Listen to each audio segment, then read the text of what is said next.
वाहिगुरु जी का खालसा वाहिगुरु जी की फतेह।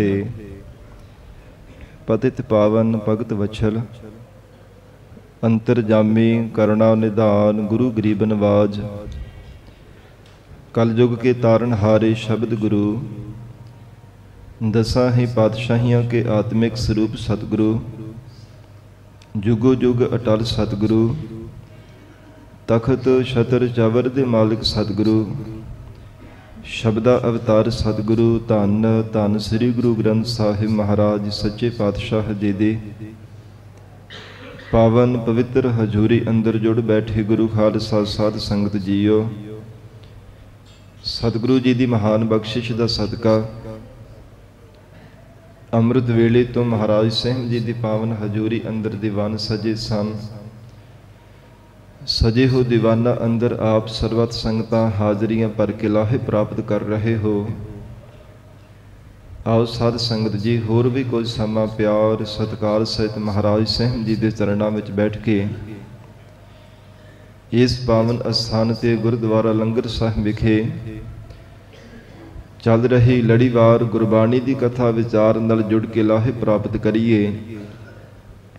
गरीब नवाज धन श्री गुरु ग्रंथ साहिब महाराज सच्चे पातशाह जी नूं सारी संगत बड़े प्यार अदब दे नाल सीस झुका करके रसना तो प्यार दे नाल उच्चारण करो। जी करो रसना पवित्र सतनाम श्री वाहिगुरु साहिब जी। सतनाम श्री वाहिगुरु साहिब जी।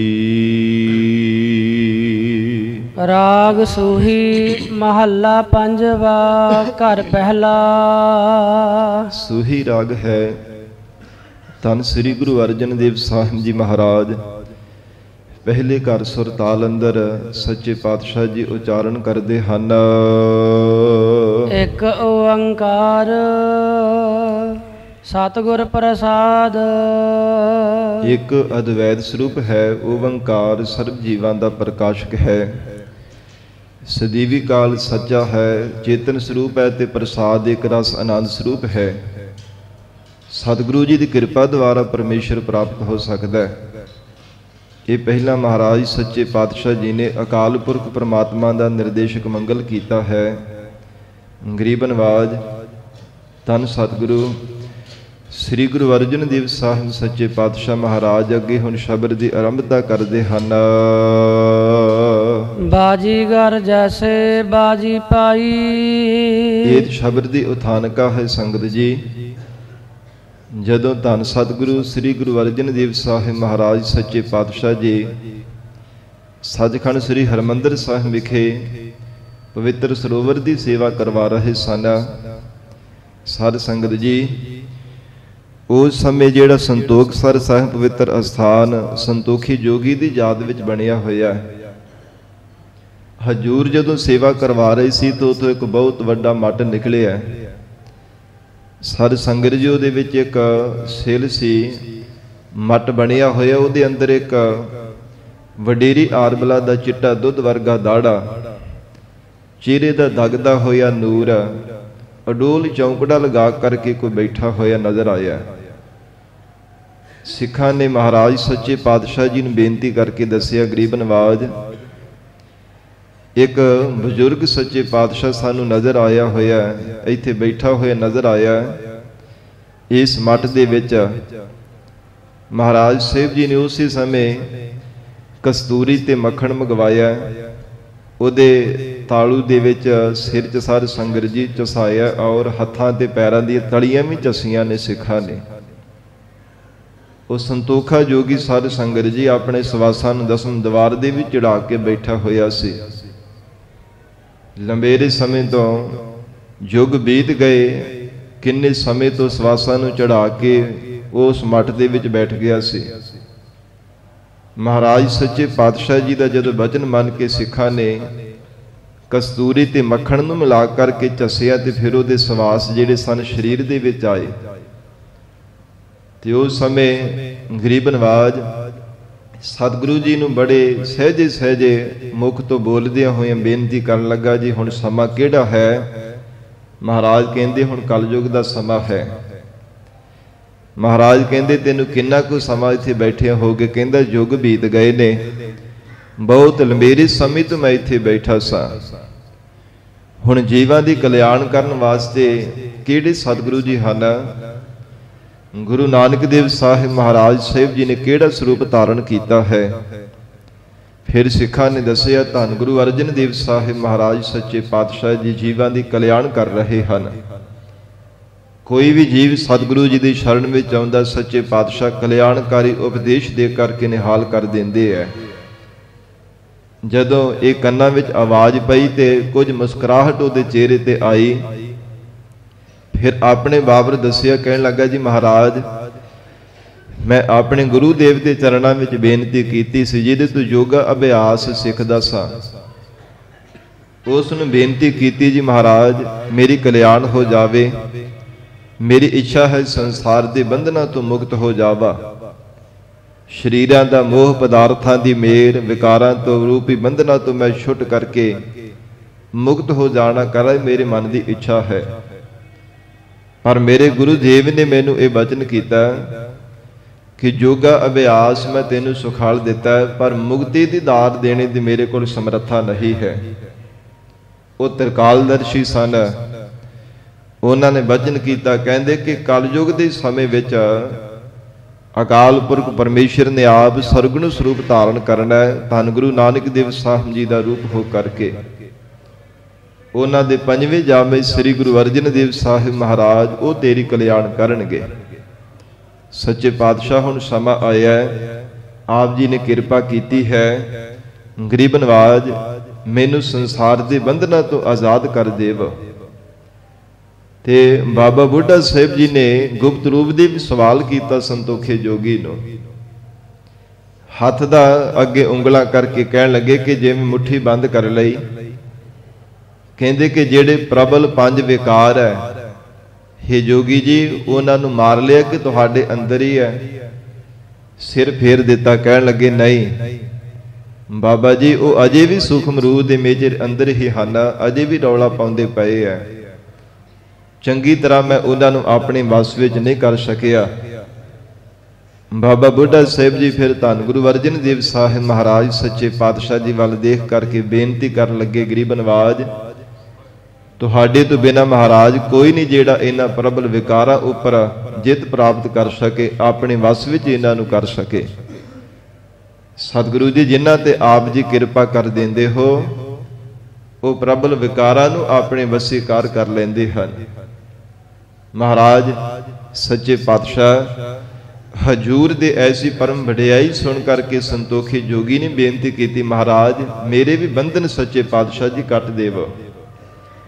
जेड़े प्रबल विकार वस विच नहीं हुंदे महाराज उन्होंने वस विच कर सका।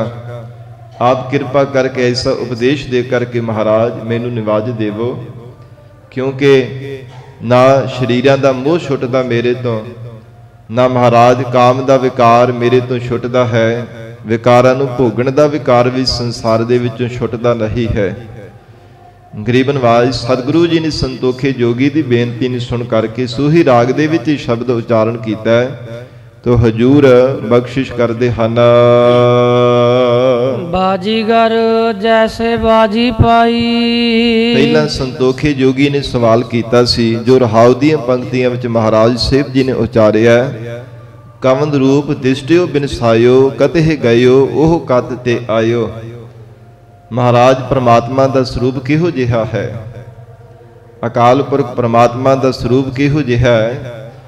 ते संसार के तमाम जीवां दे विच परमात्मा वरतदा है। सच्चे पातशाह वो किस पासे गया, किवें संसार के जीवां दे विच आया? आप परमेश्वर के स्वरूप के बाबत महाराज कृपा करके दसो। ये पहला जो सवाल किया है वो रहाव दी पंक्तियां विच महाराज शिव जी ने उच्चारण किया है। तो हजूर हुण प्रारंभता तो उच्चारण करके उपदेश दे रहे हन।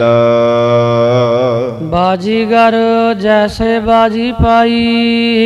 सतगुरु जी कहन लगे है जोगी जी ये जेड़ा संसार है ना एक बाजीगर दे बाजियां पाउण दी तरह है।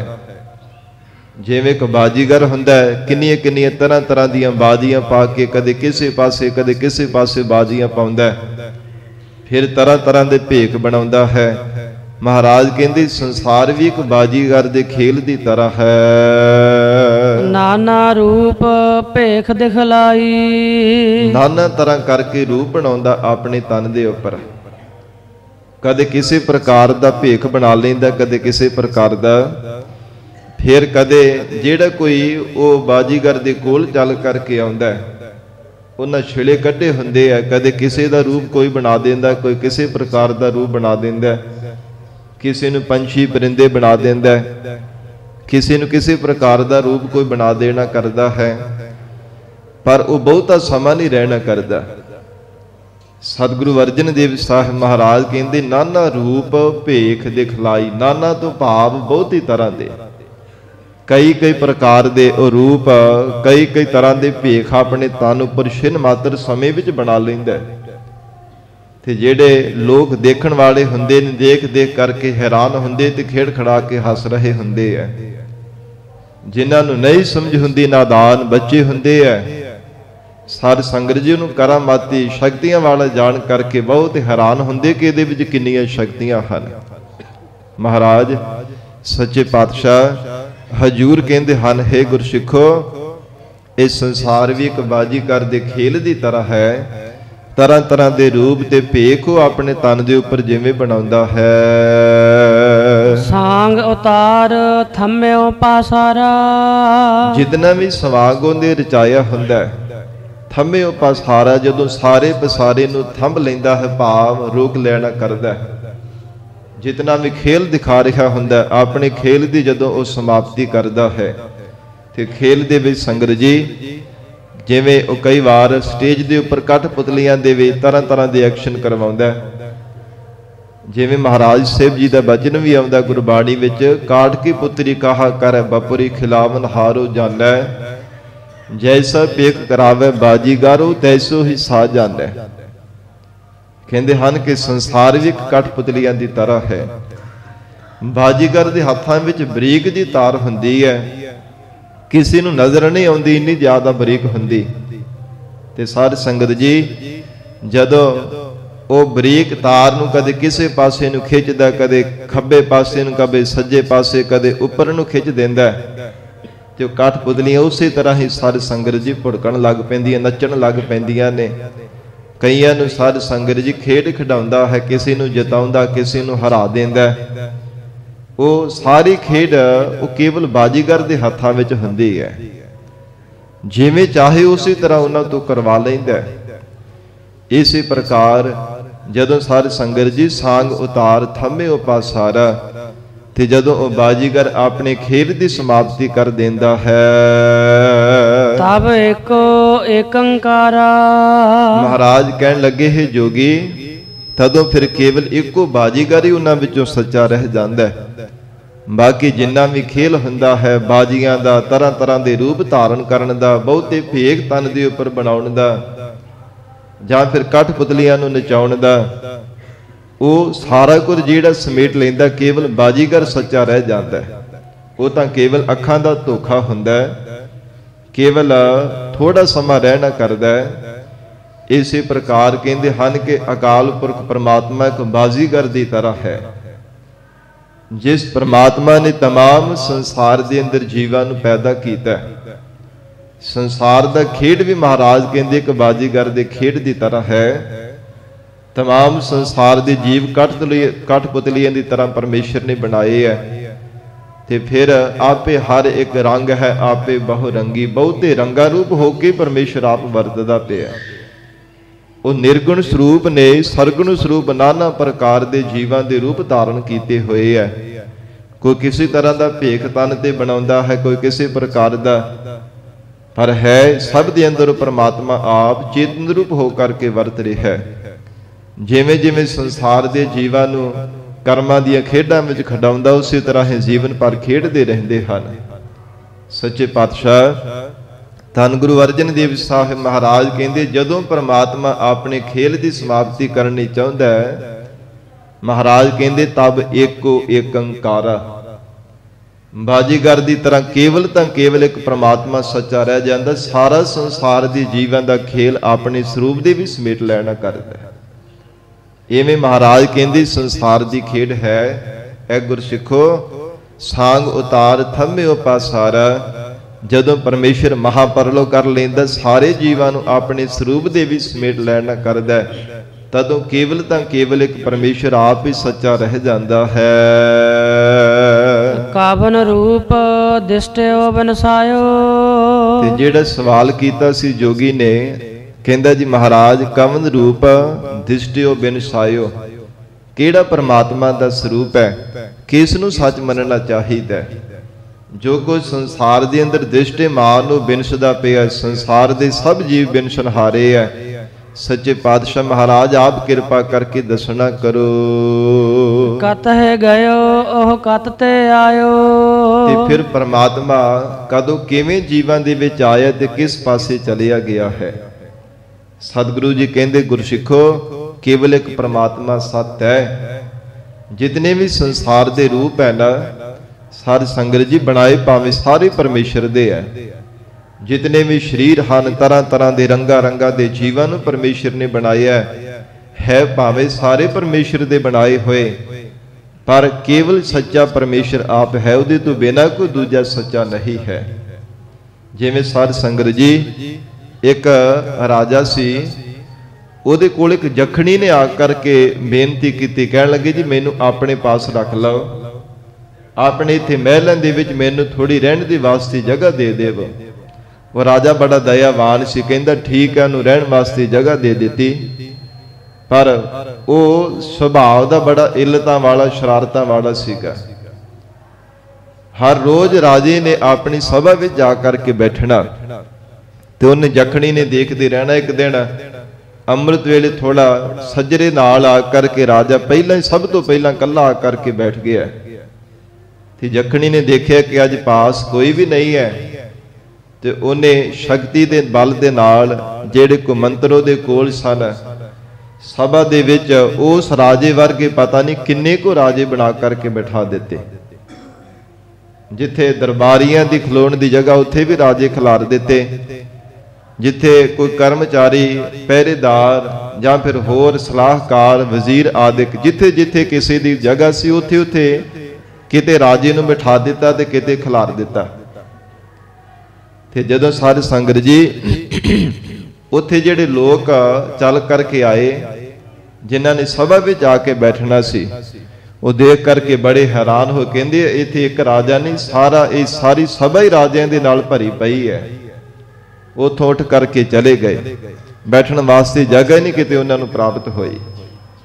ਤੇ ਜਦੋਂ ਉਸ ਸਮੇਂ ਸਾਧ ਸੰਗਤ ਜੀ, ਇੱਕ ਦਾਸੀ ਸੀ ਰਾਜੇ ਦੀ, ਬੜੀ ਸੂਝਵਾਨ, ਬਹੁਤ ਸਿਆਣੀ ਸੀ। ਉਸ ਨੇ ਜਦੋਂ ਆ ਕਰਕੇ ਦੇਖਿਆ ਤੇ ਕਹਿਣ ਲੱਗੀ ਕਿ ਜਖਣੀ ਨੇੜੇ ਖਲੋਤੀ ਹੱਥਦੀ ਪਈ ਸੀ ਕਿ ਜਿਹੜਾ ਵੀ ਆਉਂਦਾ ਆ ਕਰਕੇ ਮੁੜ ਜਾਂਦਾ, ਕੋਈ ਵੀ ਪਾਸ ਆ ਕਰਕੇ ਬੈਠਦਾ ਨਹੀਂ ਹੈ, ਨਾ ਕੋਈ ਇਸ ਖੇਲ ਨੂੰ ਕੋਈ ਜਾਣ ਸਕੇ ਜਿਹੜੀ ਮੈਂ ਸ਼ਰਾਰਤ ਕੀਤੀ ਹੈ। ਸਾਧ ਸੰਗਤ ਜੀ, ਦਾਸੀ ਬੜੀ ਸਿਆਣੀ ਸੀ, ਉਹਨੇ ਵਜ਼ੀਰ ਨੂੰ ਜਾ ਕਰਕੇ ਦੱਸਿਆ, ਕਹਿਣ ਲੱਗੇ ਮੈਨੂੰ ਪੱਕਾ ਯਕੀਨ ਹੈ ਕਿ ਇਹ ਜਖਣੀ ਦਾ ਕੰਮ ਹੈ। ਇਹਨੇ ਆਪਣੀ ਸ਼ਕਤੀ ਦੇ ਬਲ ਦੇ ਨਾਲ ਇੱਕ ਨਹੀਂ ਕਿੰਨੇ ਰਾਜੇ ਬਣਾ ਦਿੱਤੇ। ਸਾਡਾ ਰਾਜਾ ਤਾਂ ਇੱਕ ਹੈ, ਪਰ ਉਹਦੇ ਵਰਗੇ ਕਿੰਨੇ ਇਹ ਸਰੀਰ ਬਣਾ ਕਰਕੇ ਸਭਾ ਦੇ ਵਿੱਚ ਕੋਈ ਖਿਲਾਰ ਦਿੱਤੇ, ਕੋਈ ਬਿਠਾ ਦਿੱਤੇ ਹੈ। ਤੇ ਚਲੋ ਜਾ ਕਰਕੇ ਚੰਗੀ ਤਰ੍ਹਾਂ ਨਿਰਣਾ ਕਰਨਾ ਚਾਹੀਦਾ। ਵਜ਼ੀਰ ਨੂੰ ਨਾਲ ਲਿਆ ਉਸ ਦਾਸੀ ਨੇ, ਤੇ ਜਦੋਂ ਆਏ ਆ ਕਹਿਣ ਲੱਗੇ ਅਸੀਂ ਇੱਕ ਤਰੀਕੇ ਦੇ ਨਾਲ ਜਿਹੜਾ ਸਹੀ ਰਾਜਾ ਨਾ, ਸੱਚਾ ਰਾਜਾ, ਉਹਦੀ ਪਰਖ ਕਰ ਲਵਾਂਗੇ। ਉਹ ਦਾਸੀ ਸਾਧ ਸੰਗਤ ਜੀ ਬੜੀ ਸੂਝਵਾਨ ਸੀ, ਉਹਦੇ ਕੋਲ ਇੱਕ ਮੰਤਰ ਸੀਗਾ, ਤਪੱਸਿਆ ਦੇ ਫਲ ਕਰਕੇ ਉਹਨੇ ਇੱਕ ਮੰਤਰ ਪ੍ਰਾਪਤ ਕੀਤਾ ਸੀ।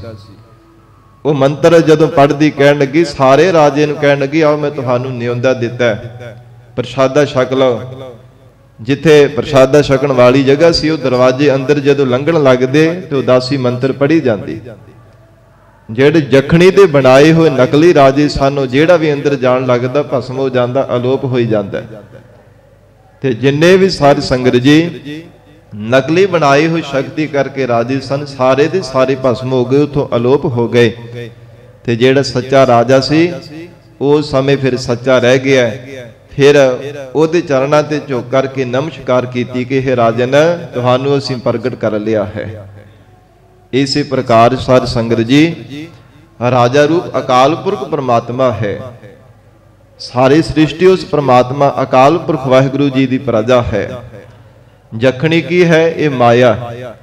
ਇਸ ਨੇ ਬੇਨਤੀ ਕੀਤੀ ਮਹਾਰਾਜ ਮੈਨੂੰ ਵੀ ਕਿਰਪਾ ਕਰਕੇ ਸੱਚੇ ਪਾਤਸ਼ਾਹ ਜੀ ਸਵੀਕਾਰ ਕਰ ਲਓ, ਮੈਨੂੰ ਵੀ ਗਰੀਬ ਨਵਾਜ ਮਹਾਰਾਜ ਸੱਚੇ ਪਾਤਸ਼ਾਹ ਰਹਿਣ ਦੇ ਵਾਸਤੇ ਜਗ੍ਹਾ ਦੇ ਦੇਵੋ। ਪਰਮਾਤਮਾ ਨੇ ਇਸ ਨੂੰ ਜਗ੍ਹਾ ਦਿੱਤੀ ਹੈ ਤੇ ਫਿਰ ਇਹ ਸਾਧ ਸੰਗਤ ਜੀ ਨਾਨਾ ਰੂਪ ਹੋ ਕਰਕੇ ਵਰਤ ਰਹੀ ਹੈ। ਕੋਈ ਕਿਸੇ ਪ੍ਰਕਾਰ ਕੋ ਕਿਸੇ ਪ੍ਰਕਾਰ ਦਾ ਤੇ ਜੀਵ ਦੀ ਜਿਹੜੀ ਸ਼ੁੱਧ ਬੁੱਧੀ ਰੂਪ ਉਦਾਸੀ ਹੈ ਨਾ, ਇਸ ਨੇ ਪਹਿਚਾਨ ਕਰਨਾ ਕੀਤੀ ਹੈ ਕਿ ਸਾਰੀ ਕਰਾਮਾਤ ਤੇ ਮਾਇਆ ਰੂਪ ਜਖਣੀ ਦੀ ਹੈ। ਜਿਹੜੇ ਆਮ ਜੀਵ ਹੈ ਨਾ ਉਹ ਨਹੀਂ ਸਾਧ ਸੰਗਤ ਜੀ ਪਰਖ ਕਰ ਸਕਦੇ ਕਿ ਪਰਮਾਤਮਾ ਇੱਕ ਹੈ। ਕੋਈ ਕਿਸੇ ਪਾਸੇ ਕੋਈ ਕਿਸੇ ਪਾਸੇ ਭਟਕਦਾ ਰਹਿੰਦਾ ਹੈ। ਜੀਵ ਦੀ ਸ਼ੁੱਧ ਬੁੱਧ ਰੂਪੀ ਦਾਸੀ ਨੇ ਸਾਧ ਸੰਗਤ ਜੀ ਇਹਦੇ ਕੋਲ ਪਰਮੇਸ਼ਰ ਦਾ ਸਤਨਾਮ ਵਾਹਿਗੁਰੂ ਦਾ ਮੰਤਰ ਹੈ। ਜਿਸ ਮੰਤਰ ਦੇ ਕਰਕੇ ਇਸ ਨੇ ਸਿੱਧ ਕਰ ਲੈਣਾ ਕੀਤਾ ਕਿ ਜਿਤਨੇ ਵੀ ਸਰੂਪ ਸੰਸਾਰ ਦੇ ਨਜ਼ਰ ਆ ਰਹੇ ਸਾਰੇ ਦੇ ਸਾਰੇ ਬਿਨਸਨਹਾਰ ਨਾਸ਼ਵਾਨ ਹੈ। ਕੇਵਲ ਇਹਨਾਂ ਵਿੱਚੋਂ ਰਾਜਾ ਰੂਪ ਪਰਮਾਤਮਾ ਅਕਾਲ ਪੁਰਖ ਵਾਹਿਗੁਰੂ ਸੱਚਾ ਹੈ। ਸਤਨਾਮ ਵਾਹਿਗੁਰੂ ਦਾ ਜਾਪ ਜਪਦੇ ਹੋ ਸ਼ੁੱਧ ਬੁੱਧ ਰੂਪੀ ਦਾਸੀ ਨੇ ਰਾਜੇ ਰੂਪ ਅਕਾਲ ਪੁਰਖ ਪਰਮਾਤਮਾ ਨੂੰ ਪ੍ਰਗਟ ਕਰ ਲੈਣਾ ਕੀਤਾ। ਤੋ ਇਸ ਕਰਕੇ ਮਹਾਰਾਜ ਕਹਿੰਦੇ ਹਨ ਕਿ ਸੰਸਾਰ ਦੇ ਅੰਦਰ ਭਾਵੇਂ ਨਾਨਾ ਰੂਪ ਪਰਮੇਸ਼ਰ ਨੇ ਧਾਰਨ ਕੀਤੇ ਹਨ, ਬਹੁਤੇ ਤਰ੍ਹਾਂ ਦੇ ਸੰਸਾਰ ਭਰ ਦੇ ਜੀਵ ਪੈਦਾ ਕੀਤੇ ਹੈ, ਪਰ ਤਿਨਾਂ ਵਿੱਚ ਮਹਾਰਾਜ ਕਹਿੰਦੇ ਕੇਵਲ ਇੱਕੋ ਇੱਕ ਪਰਮਾਤਮਾ ਹੀ ਸੱਚਾ ਹੈ। ਫਿਰ ਜੋ ਸੰਤੋਖੇ ਜੋਗੀ ਨੇ ਬੇਨਤੀ ਕੀਤੀ ਮਹਾਰਾਜ ਪਰਮੇਸ਼ਰ ਕਿਹੜਾ ਰੂਪ ਹੈ ਉਸ ਪਰਮਾਤਮਾ ਦਾ, ਕਿਵੇਂ ਉਹ ਨਜ਼ਰ ਆਉਂਦਾ ਹੈ? ਸੰਸਾਰ ਦੇ ਜੀਵ ਤਾਂ ਬਿਨਸਨਹਾਰੇ ਹੈ, ਕਿਸ ਪਾਸੇ ਆਉਂਦਾ, ਕਿਵੇਂ ਸੰਸਾਰ ਤੋਂ ਚਲਾ ਜਾਂਦਾ ਹੈ। ਰਹਾਉ ਵਿਸਰਾਮ ਦੇ ਕਰਕੇ ਹਜੂਰ ਫਰਮਾਉਂਦੇ ਹਨ, ਜਲ ਤੇ ਉਠੇ ਅਨਕ ਤਰੰਗਾ। ਧੰਨ ਗੁਰੂ ਅਰਜਨ ਦੇਵ ਸਾਹਿਬ ਜੀ ਮਹਾਰਾਜ ਹਜੂਰ ਉਚਾਰਨ ਕਰ ਰਹੇ ਹੈ, ਹੇ ਜੋਗੀ ਜੀ ਜਿਵੇਂ ਇੱਕ ਪਾਣੀ ਤੋਂ ਬਹੁਤ ਸਾਰੀਆਂ ਤਰੰਗਾਂ ਉੱਠਦੀਆਂ ਹਨ। ਕਾਨਿਕ ਭੂਖਨ ਕੀਨੇ ਬਹੁ ਰੰਗਾ। ਜਲ ਤੇ ਉਠੇ ਅਨੇਕ ਤਰੰਗਾ। ਪਾਣੀ ਤੋਂ ਕਿੰਨੀਆਂ ਤਰੰਗਾਂ ਉੱਠਦੀਆਂ ਨੇ, ਲਹਿਰਾਂ ਉੱਠਦੀਆਂ ਨੇ, ਪਾਣੀ ਤੋਂ ਝੱਗ ਬਣਦੀ ਹੈ, ਬੁਲਬਲੇ ਬਣਦੇ ਆ, ਪਰ ਕੇਵਲ ਉਹ ਲਹਿਰਾਂ ਤਰੰਗਾਂ ਝੱਗ ਬੁਲਬਲੇ ਆਦਿਕ ਸਾਰਾ ਕੁਝ ਪਾਣੀ ਵਿੱਚ ਹੀ ਫਿਰ ਸਾਰੀ ਸੰਗਤ ਜੀ ਮਿਲ ਜਾਂਦਾ ਹੈ। ਉਹਨਾਂ ਨੂੰ ਦੇਖ ਕਰਕੇ ਦੇਖਣ ਵਾਲਾ ਮਨੁੱਖ ਕਹੇਗਾ ਕਿ ਇਹ ਤਰੰਗਾਂ ਉੱਠ ਰਹੀਆਂ ਨੇ, ਲਹਿਰਾਂ ਉੱਠ ਰਹੀਆਂ ਨੇ ਬਹੁਤ ਵੱਡੀਆਂ ਵੱਡੀਆਂ। ਕਿਤੇ ਸਾਧ ਸੰਗਤ ਜੀ ਝੱਗ ਬਣ ਜਾਂਦੀ ਪਾਣੀ ਦੀ, ਕਿਤੇ ਬੁਲਬਲੇ ਬਣ ਜਾਂਦੇ ਆ, ਪਰ ਹੈ ਅਸਲ ਦੇ ਵਿੱਚ ਮੂਲ ਰੂਪ ਉਹਦਾ ਪਾਣੀ ਹੀ ਹੈ। ਇਸੇ ਪ੍ਰਕਾਰ ਕਹਿੰਦੇ ਹਨ ਇੱਕ ਅਕਾਲ ਪੁਰਖ ਪਰਮੇਸ਼ਰ ਜਿਹੜਾ ਪਾਣੀ ਰੂਪ ਹੈ, ਸ੍ਰਿਸ਼ਟੀ ਦਾ ਮੂਲ ਸਰੂਪ ਹੈ। ਉਸ ਪਰਮਾਤਮਾ ਦੀ ਜਿਹੜੀ ਜੋਤ ਹੈ ਨਾ तमाम ਸੰਸਾਰ ਭਰ ਦੇ ਜੀਵਾਂ ਵਿੱਚ ਵਰਤ ਰਹੀ, ਜੋਤ ਰੂਪ ਹੋ ਕਰਕੇ ਜੀਵਾਂ ਵਿੱਚ ਪ੍ਰਕਾਸ਼ ਕਰਦਾ ਪਿਆ। ਤੇ ਜਿਤਨੇ ਵੀ ਸੰਸਾਰ ਦੇ ਜੀਵਾਂ ਦੇ ਆਕਾਰ ਹੈ, ਕਿਸੇ ਦਾ ਛੋਟਾ ਆਕਾਰ ਹੈ, ਕਿਸੇ ਦੇ ਸਰੀਰ ਦਾ ਵੱਡਾ ਆਕਾਰ ਹੈ। ਮਹਾਰਾਜ ਸੱਚੇ ਪਾਤਸ਼ਾਹ ਕਹਿੰਦੇ ਹਨ ਇਹਨਾਂ ਲਹਿਰਾਂ ਤਰੰਗਾਂ ਤੇ ਬੁਲਬਲਿਆਂ ਦੀ ਤਰ੍ਹਾਂ ਸੰਸਾਰ ਦੇ ਜੀਵ ਹਨ। ਤੇ ਜਦੋਂ ਮਹਾਰਾਜ ਕਹਿੰਦੇ ਹਨ ਇਹਨਾਂ ਦੇ ਅੰਦਰ ਝਾਤ ਮਾਰ ਕਰਕੇ ਜੀਵ ਦੇਖਦਾ ਕੇਵਲ ਪਾਣੀ ਰੂਪ ਬ੍ਰਹਮ ਸਰੂਪ ਅਕਾਲ ਪੁਰਖ ਪਰਮਾਤਮਾ ਦਾ ਸਰੂਪ ਨਜ਼ਰ ਆਉਂਦਾ ਹੈ ਕਿ ਇੱਕ ਬ੍ਰਹਮ ਸਰੂਪ ਚੇਤਨ ਬ੍ਰਹਮ ਇਹਨਾਂ ਜੀਵਾਂ ਦੇ ਅੰਦਰ ਵਰਤ ਰਿਹਾ ਹੈ। ਕਾਨਿਕ ਭੂਖਨ ਕੀਨੇ ਬਹੁ ਰੰਗਾ। ਦੂਜਾ ਪ੍ਰਮਾਣ ਇਹ ਦਿੱਤਾ ਸੱਚੇ ਪਾਤਸ਼ਾਹ ਜੀ ਨੇ, ਕਹਿਣ ਲੱਗੇ ਕਿ ਜਿਵੇਂ ਸੋਨਾ ਹੁੰਦਾ ਉਹਦੇ ਤੋਂ ਬਹੁਤ ਸਾਰੇ ਗਹਿਣੇ ਤਿਆਰ ਕਰ ਦਿੱਤੇ ਜਾਂਦੇ ਆ, ਪਰ ਸੁਨਿਆਰੇ ਦੀਆਂ ਨਜ਼ਰਾਂ ਵਿੱਚ ਸਾਧ ਸੰਗਤ ਜੀ ਉਹ ਸੋਨਾ ਹੀ ਹੁੰਦਾ ਹੈ। ਸੰਸਾਰ ਦੇ ਲੋਕ ਦੇਖ ਕਰਕੇ ਕਹਿੰਦੇ ਹਨ ਇਹ ਕੜਾ ਹੈ, ਇਹ ਛਾਪ ਹੈ, ਇਹ ਛੱਲਾ ਹੈ, ਗਲ ਵਿੱਚ ਪਾਉਣ ਵਾਲਾ ਹਾਰ ਹੈ, ਚਾਹੇ ਕੰਠਾ ਹੈ, ਮੁੰਦਰੀ ਆਦਿਕ ਹੈ, ਬਹੁਤ ਤਰ੍ਹਾਂ ਦੇ ਉਹਨਾਂ ਗਹਿਣਿਆਂ ਦੇ ਨਾਮ ਦੇ ਦਿੱਤੇ ਜਾਂਦੇ ਆ। ਪਰ ਜਦੋਂ ਸਾਧ ਸੰਗਤ ਜੀ ਉਹਨਾਂ ਨੂੰ ਢਾਲ ਕੇ ਦੇਖਿਆ ਜਾਂਦਾ ਤੇ ਫਿਰ ਸੋਨੇ ਦਾ ਰੂਪ ਹੀ ਬਣ ਜਾਂਦਾ, ਸੋਨਾ ਹੀ ਰਹਿ ਜਾਣਾ ਕਰਦਾ ਹੈ। ਸੱਚੇ ਪਾਤਸ਼ਾਹ ਮਹਾਰਾਜ ਕਹਿੰਦੇ ਕਨਕ ਭੂਖਨ ਕੀਨੇ ਬਹੁ ਰੰਗਾ। ਇਸੇ ਪ੍ਰਕਾਰ ਸੋਨਾ ਰੂਪ ਅਕਾਲ ਪੁਰਖ ਪਰਮਾਤਮਾ ਹੈ ਸਾਧ ਸੰਗਤ ਜੀ ਜਿਹਨੂੰ ਵਿਵਰਤਵਾਦ ਕਿਹਾ ਜਾਂਦਾ ਹੈ। ਇਹ ਸ਼ਬਦ ਦੇ ਅੰਦਰ ਦੋ ਤਰ੍ਹਾਂ ਦਾ ਵਾਦ ਮਹਾਰਾਜ ਸਾਹਿਬ ਜੀ ਨੇ ਉਚਾਰਨ ਕੀਤਾ ਹੈ, ਇੱਕ ਪ੍ਰਣੰਗਵਾਦ ਤੇ ਦੂਜਾ ਵਿਵਰਤਵਾਦ। ਕਿਉਂਕਿ ਸੰਤੋਖੇ ਜੋਗੀ ਨੇ ਸਵਾਲ ਕੀਤਾ ਸੀ, ਮਹਾਰਾਜ ਪਰਮਾਤਮਾ ਦਾ ਸਰੂਪ ਕਿਹੋ ਜਿਹਾ ਹੈ? ਤੇ ਸਤਿਗੁਰੂ ਜੀ ਨੇ ਬਚਨ ਕੀਤਾ, ਕਹਿਣ ਲੱਗੇ ਉਹ ਪਰਮਾਤਮਾ ਵਿਵਰਤਵਾਦ ਸਰੂਪ ਹੈ। ਵਿਵਰਤਵਾਦ ਉਹ ਹੁੰਦਾ ਸਾਧ ਸੰਗਤ ਜੀ ਜਿਹੜਾ ਇੱਕ ਰੂਪ ਹੈ, ਬਹੁਤੇ ਰੂਪ ਹੋ ਕਰਕੇ ਆਪਣੀ ਹੋਂਦ ਨੂੰ ਕਦੇ ਮਿਟਣ ਨਹੀਂ ਦਿੰਦਾ, ਫਿਰ ਉਹ ਇੱਕ ਰੂਪ ਹੀ ਬਣ ਜਾਣਾ ਕਰਦਾ, ਉਹਨੂੰ ਵਿਵਰਤਵਾਦ ਕਿਹਾ ਜਾਂਦਾ ਹੈ। ਦੂਜਾ ਹੁੰਦਾ ਪ੍ਰਣੰਗਵਾਦ। ਪ੍ਰਣੰਗਵਾਦ ਉਸ ਨੂੰ ਕਿਹਾ ਜਾਂਦਾ ਹੈ ਜਿਵੇਂ ਸਾਧ ਸੰਗਤ ਜੀ ਇੱਕ ਰੂਪ ਹੈ, ਉਹ ਹੋਰ ਰੂਪ ਧਾਰਨ ਕਰਦਾ ਤੇ ਫਿਰ ਆਪਣੇ ਸਰੂਪ ਦੇ ਵਿੱਚੋਂ ਨਹੀਂ ਆ ਸਕਦਾ, ਉਹਨੂੰ ਪ੍ਰਣੰਗਵਾਦ ਕਿਹਾ ਜਾਂਦਾ ਹੈ। ਜਿਵੇਂ ਦੁੱਧ ਹੈ ਨਾ, ਦੁੱਧ ਨੂੰ ਉਬਾਲਿਆ ਜਾਂਦਾ ਹੈ, ਜਾਗ ਲਾ ਕੇ ਖੱਟਾ ਲਾ ਦਿੱਤਾ ਤੇ ਦਹੀਂ ਬਣ ਗਿਆ। ਸਾਧ ਸੰਗਤ ਜੀ ਰਿੜਕ ਲਿਆ ਤੇ ਉਹਦੇ ਮੱਖਣ ਤਿਆਰ ਹੋ ਗਿਆ, ਫਿਰ ਉਹਨੂੰ ਕਾੜ ਲਿਆ ਤੇ ਉਹਦੇ ਤੋਂ ਘਿਓ ਬਣ ਗਿਆ।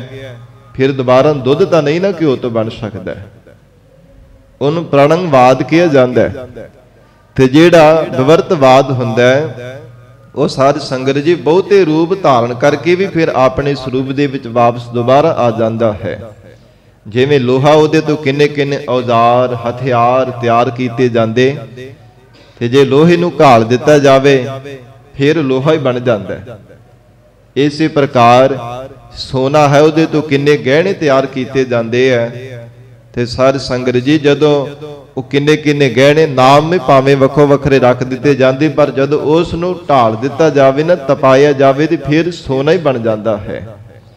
ਇਸੇ ਪ੍ਰਕਾਰ ਸਤਿਗੁਰੂ ਅਰਜਨ ਦੇਵ ਸਾਹਿਬ ਮਹਾਰਾਜ ਕਹਿਣ ਲੱਗੇ, ਕਨਕ ਭੂਖਨ ਕੀਨੇ ਬਹੁ ਰੰਗਾ। ਬਹੁਤੇ ਤਰ੍ਹਾਂ ਤਰ੍ਹਾਂ ਕਰਕੇ ਮਹਾਰਾਜ ਕਹਿੰਦੇ ਕਿ ਸੰਸਾਰ ਦੇ ਜੀਵ ਗਹਿਣੇ ਦੀ ਤਰ੍ਹਾਂ ਪ੍ਰਮਾਤਮਾ ਨੇ ਘੜੇ ਹਨ। ਬੀਜ ਬੀਜ ਦੇਖਿਓ ਬਹੁ ਪ੍ਰਕਾਰਾ। ਬੀਜ ਬੀਜ ਦੇਖਿਓ ਬਹੁ ਪ੍ਰਕਾਰਾ। ਇੱਕ ਬੀਜ ਧਰਤੀ ਵਿੱਚ ਬੀਜਿਆ ਜਾਂਦਾ ਹੈ ਤੇ ਉਹਦੇ ਤੋਂ ਸਾਧ ਸੰਗਤ ਜੀ ਕਿੰਨੇ ਅੱਗੇ ਬੀਜ ਤਿਆਰ ਹੋ ਜਾਂਦੇ ਆ। ਇੱਕ ਬੀਜ ਧਰਤੀ ਵਿੱਚ ਬੀਜਿਆ ਜਾਂਦਾ ਹੈ, ਉਹ ਸਾਧ ਸੰਗਤ ਜੀ ਉਹਦੇ ਤੋਂ ਅੰਗੂਰ ਫੁੱਟਦਾ ਹੈ, ਫਿਰ ਸਹਿਜੇ ਸਹਿਜੇ ਵੱਡਾ ਹੁੰਦਾ ਰੁੱਖ ਬਣਦਾ ਹੈ। ਉਹਨੂੰ ਸਾਧ ਸੰਗਤ ਜੀ ਪੱਤੇ ਪੱਤੀਆਂ ਫੁੱਲ ਟਾਹਣੀਆਂ, ਫਿਰ ਉਹਨੂੰ ਫਲ ਵੀ ਲੱਗਦਾ। ਸੱਚੇ ਪਾਤਸ਼ਾਹ ਮਹਾਰਾਜ ਫਰਮਾਉਂਦੇ ਹਨ, ਫਲ ਪਾਕੇ ਤੇ ਏਕੰਕਾਰਾ। ਫਲ ਪਾਕੇ ਤੇ ਵਿਸਰਾਮ ਆਵੇਗਾ। ਮਹਾਰਾਜ ਕਹਿੰਦੇ ਫਲ ਪਾਕੇ ਤੇ ਏਕੰਕਾਰਾ। ਫਲ ਪੱਕਣ ਤੋਂ ਫੇਰ ਕੇਵਲ ਇੱਕ ਬੀਜ ਹੀ ਰਹਿ ਜਾਣਾ ਕਰਦਾ। ਜਿਹੋ ਜਿਹਾ ਬੀਜ ਧਰਤੀ ਵਿੱਚ ਬੀਜਿਆ ਜਾਂਦਾ, ਜਿਵੇਂ ਸਾਧ ਸੰਗਤ ਜੀ ਝੋਨਾ ਹੈ, ਕਣਕ ਆਦਿਕ ਹੈ, ਇੱਕ ਬੀਜ ਧਰਤੀ ਵਿੱਚ ਜਦੋਂ ਕਿਸਾਨ ਬੀਜਦਾ ਤੇ ਉਹਦੇ ਤੋਂ ਫਿਰ ਅੱਗੇ ਸਿੱਟੇ ਬਣਦੇ ਆ।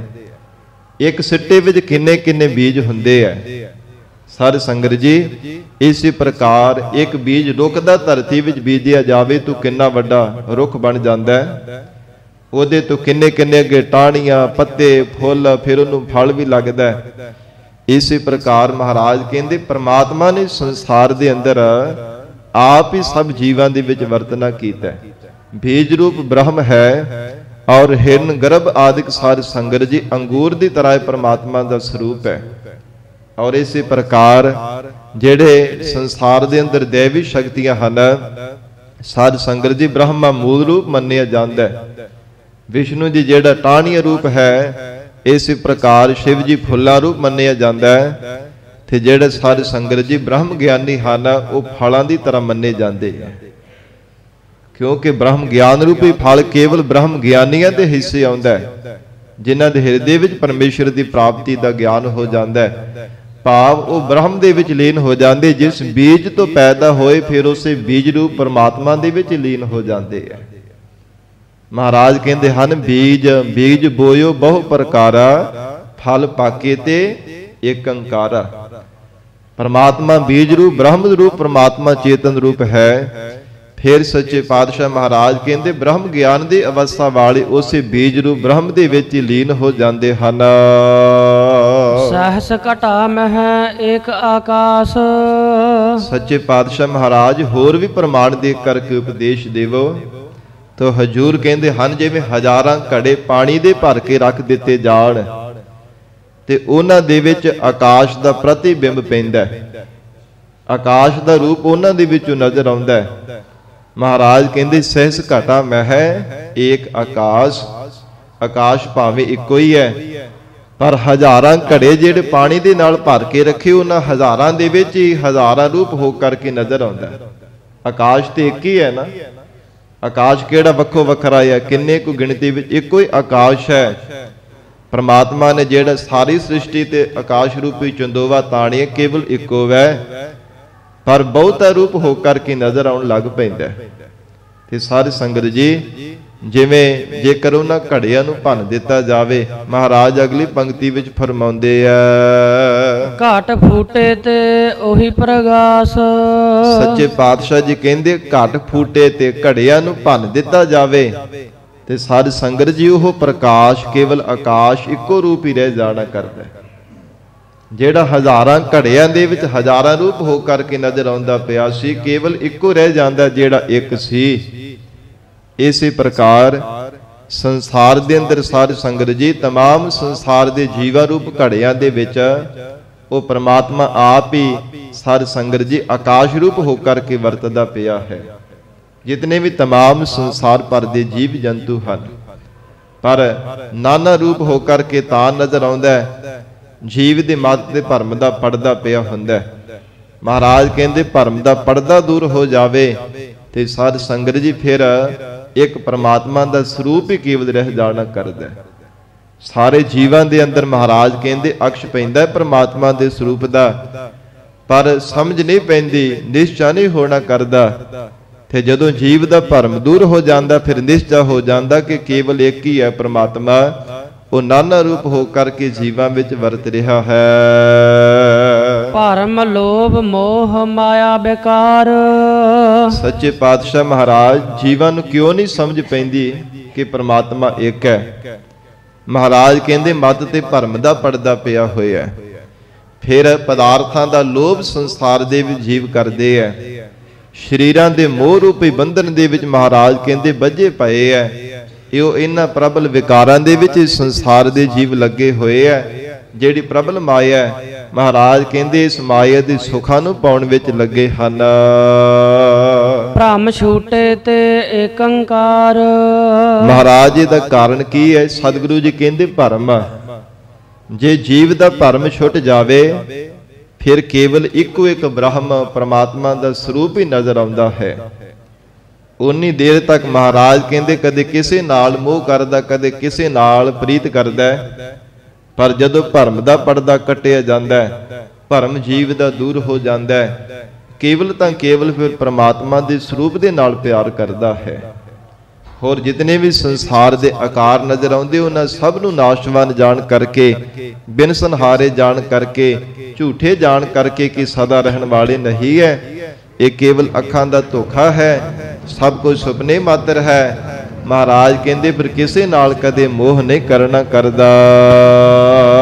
ਉਹ ਅਬਨਾਸੀ ਬਿਨਸਤ ਨਾਹੀ। ਸੱਚੇ ਪਾਤਸ਼ਾਹ ਪਰਮਾਤਮਾ ਵੀ ਬਿਨਸ ਜਾਂਦਾ ਹੋਵੇਗਾ ਜੀਵਾਂ ਦੇ ਨਾਲ ਹੀ, ਪਰ ਮਹਾਰਾਜ ਕਹਿੰਦੇ ਨਹੀਂ ਗੁਰਸਿੱਖੋ, ਉਹ ਅਬਨਾਸੀ ਸਰੂਪ ਹੈ, ਕਦੇ ਵੀ ਨਾਸ਼ਵਾਨ ਹੋਣ ਵਾਲਾ ਨਹੀਂ। ਕਦੇ ਉਹਨੂੰ ਕੋਈ ਮਾਰ ਨਹੀਂ ਸਕਦਾ, ਕੋਈ ਕੱਟ ਨਹੀਂ ਸਕਦਾ, ਕੋਈ ਨਾਸ਼ ਨਹੀਂ ਕਰ ਸਕਦਾ। ਐਸਾ ਅਕਾਲ ਪੁਰਖ ਪ੍ਰਮਾਤਮਾ ਦਾ ਸਰੂਪ ਹੈ। ਉਹ ਅਬਿਨਾਸੀ ਬਿਨਸਤ ਨਾਹੀ, ਅਬਿਨਾਸੀ ਸਰੂਪ ਹੈ। ਇਸ ਕਰਕੇ ਮਹਾਰਾਜ ਕਹਿੰਦੇ ਬਿਨਸਦਾ ਨਹੀਂ ਹੈ, ਕਦੇ ਉਹ ਮਰਨ ਵਾਲਾ ਨਹੀਂ ਹੈ। ਨਾ ਕੋ ਆਵੇ ਨਾ ਕੋ ਜਾਹੀ। ਨਾ ਤਾਂ ਉਹ ਸੰਸਾਰ ਦੇ ਜੀਵਾਂ ਦੀ ਤਰ੍ਹਾਂ ਬਾਰ-ਬਾਰ ਜਨਮ ਧਾਰਨ ਕਰਦਾ ਹੈ, ਨਾ ਕਦੇ ਮਰ ਕੇ ਜਾਂਦਾ ਹੈ। ਜਿਹੋ ਜਿਹਾ ਪ੍ਰਮਾਤਮਾ ਹੈ ਉਹੋ ਜਿਹਾ ਰਹਿੰਦਾ ਹੈ। ਤੇ ਮਹਾਰਾਜ ਕਹਿੰਦੇ ਕਿ ਜੰਮਣ ਤੇ ਮਰਨ ਤੋਂ ਰਹਿਤ ਆਪ ਹੀ ਸੁਤੇ ਪ੍ਰਕਾਸ਼ਮਾਨ ਪ੍ਰਮਾਤਮਾ ਦਾ ਸਰੂਪ ਹੈ। ਤੇ ਜਿਹੜੇ ਜੀਵ ਮਹਾਰਾਜ ਉਸ ਪ੍ਰਮਾਤਮਾ ਦਾ ਸਰੂਪ ਹੋ ਜਾਂਦੇ ਨੇ, ਸੱਚੇ ਪਾਤਸ਼ਾਹ ਕਹਿੰਦੇ ਨਾ ਕੋ ਆਵੇ ਨਾ ਕੋ ਜਾਹੀ। ਫਿਰ ਉਹਨਾਂ ਜੀਵਾਂ ਨੂੰ ਨਾ ਤਾਂ ਸੰਸਾਰ ਦੇ ਵੀ ਜਨਮ ਧਾਰਨ ਕਰਕੇ ਆਉਣਾ ਪੈਂਦਾ ਹੈ, ਨਾ ਮਰ ਕੇ ਸੰਸਾਰ ਤੋਂ ਕਿਤੇ ਜਾਣਾ ਪੈਂਦਾ ਹੈ। ਉਹ ਪਰਮੇਸ਼ਰ ਦਾ ਸਰੂਪ ਦੇ ਵਿੱਚ ਅਭੇਦ ਹੋ ਜਾਂਦੇ ਹਨ। ਗੁਰ ਪੂਰੈ ਹਉਮੈ ਮਲ ਧੋਈ। ਗਰੀਬ ਨਵਾਜ ਮਹਾਰਾਜ ਸੱਚੇ ਪਾਤਸ਼ਾਹ ਜੀ ਨੇ ਜਦੋਂ ਉਪਦੇਸ਼ ਦਿੱਤਾ ਤੇ ਫਿਰ ਸਾਧ ਸੰਗਤ ਜੀ ਸੰਤੋਖੀ ਜੋਗੀ ਦੇ ਕਿਵਾੜ ਖੁੱਲ ਗਏ, ਭਰਮ ਦੂਰ ਹੋ ਗਿਆ ਕਿ ਸੰਸਾਰ ਨਾਸ਼ਵਾਨ ਹੈ। ਜਿਸ ਭਰਮ ਕਰਕੇ ਸੰਸਾਰ ਦੇ ਵਿੱਚ ਚਿੱਤ ਨੂੰ ਜੋੜ ਕੇ ਰੱਖਿਆ ਸੀ। ਫਿਰ ਗਰੀਬ ਨਵਾਜ ਮਹਾਰਾਜ ਸੱਚੇ ਪਾਤਸ਼ਾਹ ਜੀ ਕਹਿਣ ਲੱਗੇ, ਜਦੋਂ ਸਤਿਗੁਰੂ ਜੀ ਜੀਵ ਤੇ ਕਿਰਪਾ ਕਰ ਦਿੰਦੇ ਆ, ਗੁਰ ਪੂਰੈ ਹਉ ਮੈਂ ਮਲ ਧੋਈ, ਪੂਰੇ ਸਤਿਗੁਰੂ ਜੀ ਜੀਵ ਤੇ ਬਖਸ਼ਿਸ਼ ਕਰ ਦੇਣ, ਉਹਦੇ ਅੰਦਰ ਦੀ ਹਉਮੈ ਦੀ ਮੈਲ ਨੂੰ ਧੋ ਦਿੰਦੇ ਹਨ। ਸ਼ਬਦ ਦੁਆਰਾ ਮਹਾਰਾਜ ਸੱਚੇ ਪਾਤਸ਼ਾਹ ਜੀ ਐਸੀ ਬਖਸ਼ਿਸ਼ ਕਰ ਦਿੰਦੇ ਹਨ। ਕਹੋ ਨਾਨਕ ਮੇਰੀ ਪਰਮਗਤ ਹੋਈ। ਸੰਤੋਖੇ ਜੋਗੀ ਨੇ ਬੇਨਤੀ ਕੀਤੀ ਹੈ, ਜਦੋਂ ਮਹਾਰਾਜ ਸਾਹਿਬ ਜੀ ਨੇ ਬਚਨ ਕੀਤਾ, ਕਹਿਣ ਲੱਗੇ ਕਿ ਜੋਗੀ ਜੀ ਹੋਰ ਵੀ ਤੁਹਾਡੇ ਕੋ ਮਨ ਦੀ ਇੱਛਾ ਹੈ? ਬੇਨਤੀ ਕੀਤੀ ਸੱਚੇ ਪਾਤਸ਼ਾਹ, ਨਹੀਂ ਮਹਾਰਾਜ, ਜੋ ਇੱਛਾ ਸੀ ਆਪ ਜੀ ਨੇ ਪੂਰੀ ਕਰ ਦਿੱਤੀ ਹੈ। ਮੇਰੇ ਅੰਦਰ ਦੀ ਹਉਮੈ ਰੂਪੀ ਮੈਲ ਨੂੰ ਆਪ ਜੀ ਨੇ ਸ਼ਬਦ ਰੂਪ ਜਲ ਦੇ ਨਾਲ ਧੋ ਦਿੱਤਾ ਹੈ। ਮੇਰਾ ਹਿਰਦਾ ਹੁਣ ਉਜਲ ਹੋ ਗਿਆ ਹੈ ਸੱਚੇ ਪਾਤਸ਼ਾਹ ਤੁਹਾਡੀ ਕਿਰਪਾ ਦੇ ਨਾਲ। ਇਸ ਕਰਕੇ ਮਹਾਰਾਜ ਕਹੋ ਨਾਨਕ ਮੇਰੀ ਪਰਮ ਗਤ ਹੋਈ। ਹੁਣ ਮੇਰੀ ਪਰਮ ਗਤੀ ਹੋ ਗਈ ਹੈ, ਭਾਵ ਮੈਂ ਕੇਵਲ ਮੋਕਸ਼ ਨੂੰ ਪ੍ਰਾਪਤ ਹੋ ਗਿਆ। ਹੁਣ ਕਿਸੇ ਪ੍ਰਕਾਰ ਦਾ ਮਾਇਆ ਦਾ ਮੋਹ ਮਮਤਾ ਦਾ ਬੰਧਨ ਨਹੀਂ ਮੈਨੂੰ ਆਪਣੇ ਵਿੱਚ ਬੰਨ੍ਹ ਕੇ ਰੱਖ ਸਕਦਾ। ਕੋਈ ਬੰਧਨ ਨਹੀਂ ਸੰਸਾਰ ਦਾ ਮੈਨੂੰ ਆਪਣੇ ਅਧੀਨ ਕਰ ਸਕਦਾ। ਆਪ ਜੀ ਨੇ ਸ਼ਬਦ ਦੁਆਰਾ ਮੇਰੇ ਹਿਰਦੇ ਨੂੰ ਉਜਲ ਕਰ ਦਿੱਤਾ ਹੈ। ਸੱਚੇ ਪਾਤਸ਼ਾਹ ਹੁਣ ਮੈਂ ਪਰਮ ਗਤੀ ਨੂੰ ਪ੍ਰਾਪਤ ਹੋ ਗਿਆ ਹੈ। ਇਹ ਸ਼ਬਦ ਦੁਆਰਾ ਮਹਾਰਾਜ ਸਾਹਿਬ ਜੀ ਨੇ ਸੰਤੋਖੀ ਜੋਗੀ ਨੂੰ ਉਪਦੇਸ਼ ਦੇ ਕਰਕੇ ਨਿਹਾਲ ਕੀਤਾ ਸੀ। ਜਿਸ ਜੋਗੀ ਦੇ ਯਾਦਗਾਰ ਸੰਤੋਖ ਸਰ ਸਾਹਿਬ ਪਵਿੱਤਰ ਅਸਥਾਨ ਬਣਿਆ। ਲੰਬੇਰੇ ਸਮੇਂ ਤੋਂ ਸਾਧ ਸੰਗਤ ਜੀ ਜੋ ਮੱਠ ਦੇ ਵਿੱਚ ਯੋਗਾ ਅਭਿਆਸ ਕਰਨ ਦੁਆਰਾ ਸਵਾਸਾਨ ਦਸਮ ਦਵਾਰ ਦੇ ਵਿੱਚ ਚੜਾ ਕਰਕੇ ਬੈਠਾ ਸੀ। ਸੱਚੇ ਪਾਤਸ਼ਾਹ ਮਹਾਰਾਜ ਸਾਹਿਬ ਜੀ ਨੇ ਉਹਦੀ ਗਤੀ ਕੀਤੀ ਹੈ। ਸਾਧ ਸੰਗਤ ਜੀ ਗੁਰੂ ਕਿਰਪਾ ਤੋਂ ਬਿਨਾਂ ਕਦੇ ਜੀਵ ਮੁਕਤ ਹੋ ਹੀ ਨਹੀਂ ਸਕਦਾ। ਭਾਵੇਂ ਯੁੱਗ ਲੰਘ ਜਾਂਦੇ ਐ, ਕਿੰਨੇ ਸੈਂਕੜੇ ਹਜ਼ਾਰ ਲੱਖਾਂ ਸਾਲ ਬੀਤ ਜਾਣਾ ਕੀਤੇ, ਪਰ ਦੇਖ ਲਓ ਫੇਰ ਵੀ ਉਹ ਜੋਗੀ ਨੇ ਸਾਧ ਸੰਗਤ ਜੀ ਮੁਕਤੀ ਦੀ ਦਾਤ ਨਹੀਂ ਕੀਤੀ, ਉਹ ਵੀ ਪ੍ਰਾਪਤ ਕੀਤੀ। ਧੰਨ ਗੁਰੂ ਅਰਜਨ ਦੇਵ ਸਾਹਿਬ ਮਹਾਰਾਜ ਸੱਚੇ ਪਾਤਸ਼ਾਹ ਜੀ ਨੇ ਸ਼ਬਦ ਦੁਆਰਾ ਉਪਦੇਸ਼ ਦੇ ਕਰਕੇ ਨਿਹਾਲ ਕੀਤਾ ਹੈ ਔਰ ਜੀਵਨ ਮੁਕਤੀ ਦਾ ਦਾਤ ਮਹਾਰਾਜ ਸੱਚੇ ਪਾਤਸ਼ਾਹ ਜੀ ਨੇ ਬਖਸ਼ਿਸ਼ ਕੀਤੀ ਹੈ। ਸੂਹੀ ਮਹੱਲਾ ਪੰਜਵਾ। ਕੀਤਾ ਲੋੜ ਹੈ ਸੋ ਪ੍ਰਭ ਹੋਏ। ਗੁਰਸਿੱਖਾਂ ਨੇ ਬੇਨਤੀ ਕੀਤੀ ਮਹਾਰਾਜ ਸਾਹਿਬ ਜੀ ਨੂੰ, ਗਰੀਬ ਨਵਾਜ, ਅਕਾਲ ਪੁਰਖ ਪ੍ਰਮਾਤਮਾ ਦੀ ਭਗਤੀ ਦੀ ਦਾਤ ਕਿਵੇਂ ਪ੍ਰਾਪਤ ਹੋ ਸਕਦੀ ਹੈ? ਪਰਮੇਸ਼ਰ ਦਾ ਨਾਮ ਜਪਣਾ ਇੱਕ ਮਨ ਚਿਤ ਹੋ ਕੇ ਮਹਾਰਾਜ ਜੀਵਨ ਵਿੱਚ ਕਿਵੇਂ ਦਾਤ ਮਿਲ ਸਕਦੀ ਹੈ? ਸੱਚੇ ਪਾਤਸ਼ਾਹ ਕਹਿੰਦੇ ਪ੍ਰਮਾਤਮਾ ਦੇ ਚਰਨਾਂ ਵਿੱਚ ਅਰਦਾਸ ਕਰਿਆ ਕਰੋ। ਗਰੀਬ ਨਵਾਜ ਸਤਿਗੁਰੂ ਜੀ ਦੇ ਸਨਮੁਖ ਹੋ ਕਰਕੇ ਮਨ ਬੁੱਧ ਰੂਪੀ ਹੱਥਾਂ ਨੂੰ ਜੋੜ ਕੇ ਪਿਆਰ ਵਿੱਚ ਭਿੱਜ ਕਰਕੇ ਸ਼ਰਧਾ ਤੇ ਭਾਵਨਾ ਦੇ ਨਾਲ ਹਜੂਰ ਦੇ ਚਰਨਾਂ ਵਿੱਚ ਅਰਦਾਸ ਕਰਿਆ ਕਰੋ। ਸਾਧ ਸੰਗਤ ਜੀ ਜੇ ਜੀਵਨ ਦੇ ਅੰਦਰ ਕੁਝ ਦਾਤ ਲੈਣੀ ਹੋਵੇ, ਮਹਾਰਾਜ ਸੱਚੇ ਪਾਤਸ਼ਾਹੀ ਦਾ ਜਸ ਕਰਕੇ ਸਤਿਗੁਰਾਂ ਨੂੰ ਪ੍ਰਸੰਨ ਕਰਨਾ ਪੈਂਦਾ। ਮਹਾਰਾਜ ਕਿਰਪਾ ਕਰੋ, ਸੱਚੇ ਪਾਤਸ਼ਾਹੀ ਦਾਤ ਮੈਨੂੰ ਜੀਵਨ ਦੇ ਅੰਦਰ ਬਖਸ਼ੋ। ਤੇ ਪਰਮੇਸ਼ਰ ਦੇ ਪਿਆਰੇ ਅਕਾਲ ਪੁਰਖ ਵਾਹਿਗੁਰੂ ਜੀ ਦੇ ਗੁਣਾਂ ਨੂੰ ਯਾਦ ਕਰਦੇ ਹੋਏ ਪ੍ਰਮਾਤਮਾ ਆਪ ਜੀ ਦੇ ਬੇਅੰਤ ਗੁਣ ਹੈ। ਮਹਾਰਾਜ ਬਹੁਤ ਸਾਡੇ ਉੱਪਰ ਉਪਕਾਰ ਹੈ। ਗੁਣਾਂ ਨੂੰ ਯਾਦ ਕਰਦੇ ਹੋਏ ਸਤਿਗੁਰਾਂ ਦੇ ਚਰਨਾਂ ਵਿੱਚ ਅਰਦਾਸ ਕਰਦੇ ਹਨ। ਕੀਤਾ ਲੋੜ ਹੈ ਸੋ ਪ੍ਰਭ ਹੋਏ। हे ਪ੍ਰਮਾਤਮਾ, ਜੋ ਕੁਝ ਆਪ ਜੀ ਕਰਨਾ ਚਾਹੁੰਦੇ ਹੋ ਨਾ ਲੋੜਦੇ ਮਹਾਰਾਜ, ਉਹ ਕੁਝ ਹੀ ਸੰਸਾਰ ਦੇ ਵਿੱਚ ਹੁੰਦਾ ਹੈ। ਲੰਘੇ ਸਮੇਂ ਵਿੱਚ ਵੀ ਮਹਾਰਾਜ ਉਹ ਕੁਝ ਹੁੰਦਾ ਸੀ ਜੋ ਆਪ ਜੀ ਚਾਹੁੰਦੇ ਸੀ। ਆਉਣ ਵਾਲੇ ਸਮੇਂ ਵਿੱਚ ਮਹਾਰਾਜ ਭਵਿੱਖਤ ਕਾਲ ਦੇ ਵਿੱਚ ਉਹ ਕੁਝ ਹੋਵੇਗਾ ਜੋ ਕੁਝ ਆਪ ਦੀ ਚਾਹੋਗੇ। ਪਰਮਾਤਮਾ ਦੇ ਗੁਣ ਯਾਦ ਕਰਦੇ ਹੋਏ ਅਰਦਾਸ ਕਰਦੇ ਆ ਪਰਮਾਤਮਾ ਦੇ ਚਰਨਾਂ ਵਿੱਚ, हे ਪ੍ਰਮਾਤਮਾ ਕੀਤਾ ਲੋੜ ਹੈ ਉਹ ਕੁਝ ਮਹਾਰਾਜ ਸੰਸਾਰ ਦੇ ਜੀਵਾਂ ਨੇ ਕੀਤਾ ਹੈ, ਕਰ ਰਹੇ, ਕਰਨਗੇ ਜੋ ਮਹਾਰਾਜ ਆਪ ਦੀ ਚਾਹੋਗੇ। ਜਿਵੇਂ ਆਪ ਜੀ ਮਹਾਰਾਜ ਜੀਵਾਂ ਤੇ ਹੁਕਮ ਵਰਤਾਵੋਗੇ। ਤੁਝ ਬਿਨ ਦੂਜਾ ਨਾਹੀ ਕੋਏ। ਕਿਉਂਕਿ ਮਹਾਰਾਜ ਜੀ ਆਪ ਜੀ ਤੋਂ ਬਿਨਾਂ ਕੋਈ ਦੂਜਾ ਨਹੀਂ ਸੀ, ਨਾ ਹੈ ਤੇ ਨਾ ਹੋਵੇਗਾ। ਤੁਧ ਬਿਨ ਦੂਜਾ ਨਾਹੀ ਕੋਏ, ਤੂੰ ਕਰਤਾਰ ਕਰਹਿ ਸੋ ਹੋਏ। ਪਰਮਾਤਮਾ ਜੋ ਕੁਝ ਤੂੰ ਕਰਨਾ ਚਾਹੁੰਦਾ ਉਹ ਕੁਝ ਹੀ ਹੋਣ ਵਾਲਾ ਹੈ। ਜੀਵਾਂ ਦਾ ਆਪਣਾ ਕੋਈ ਚਾਰਾ ਨਹੀਂ, ਆਪਣਾ ਕੋਈ ਬਲ ਨਹੀਂ ਹੈ। तमाम संसार भर दे जीवन परमेश्वर तू आप भी चलाउण वाला है। सो जन सेवे तिस पूर्ण काज, ਸੋ ਨਹੀਂ ਜੋ ਜਨ ਹੈ। ਫਿਰ ਪੜੋ। ਜੋ ਜਨ ਸੇਵੇ ਤਿਸ ਪੂਰਨ ਕਾਜ। ਸਤਿਗੁਰੂ ਅਰਜਨ ਦੇਵ ਸਾਹਿਬ ਮਹਾਰਾਜ ਕਹਿੰਦੇ ਹਨ, ਐ ਗੁਰਸਿੱਖੋ, ਜਿਹੜੇ ਜਨ ਬਣ ਕੇ, ਦਾਸ ਬਣ ਕੇ ਪ੍ਰਮਾਤਮਾ ਦੀ ਭਜਨ ਬੰਦਗੀ ਰੂਪ ਸੇਵਾ ਕਰਦੇ ਨੇ, ਪ੍ਰਮਾਤਮਾ ਦਾ ਸਿਮਰਨ ਕਰਦੇ ਨੇ, ਤਿਸ ਪੂਰਨ ਕਾਜ, ਉਹਨਾਂ ਦੇ ਵਿਵਹਾਰਕ ਤੇ ਪਰਮਾਰਥਿਕ ਕਾਰਜ ਪੂਰੇ ਹੋ ਜਾਂਦੇ ਨੇ। ਜੋ ਜਨ ਲੇਹ ਖਸਮ ਕਾ ਨਾਉ।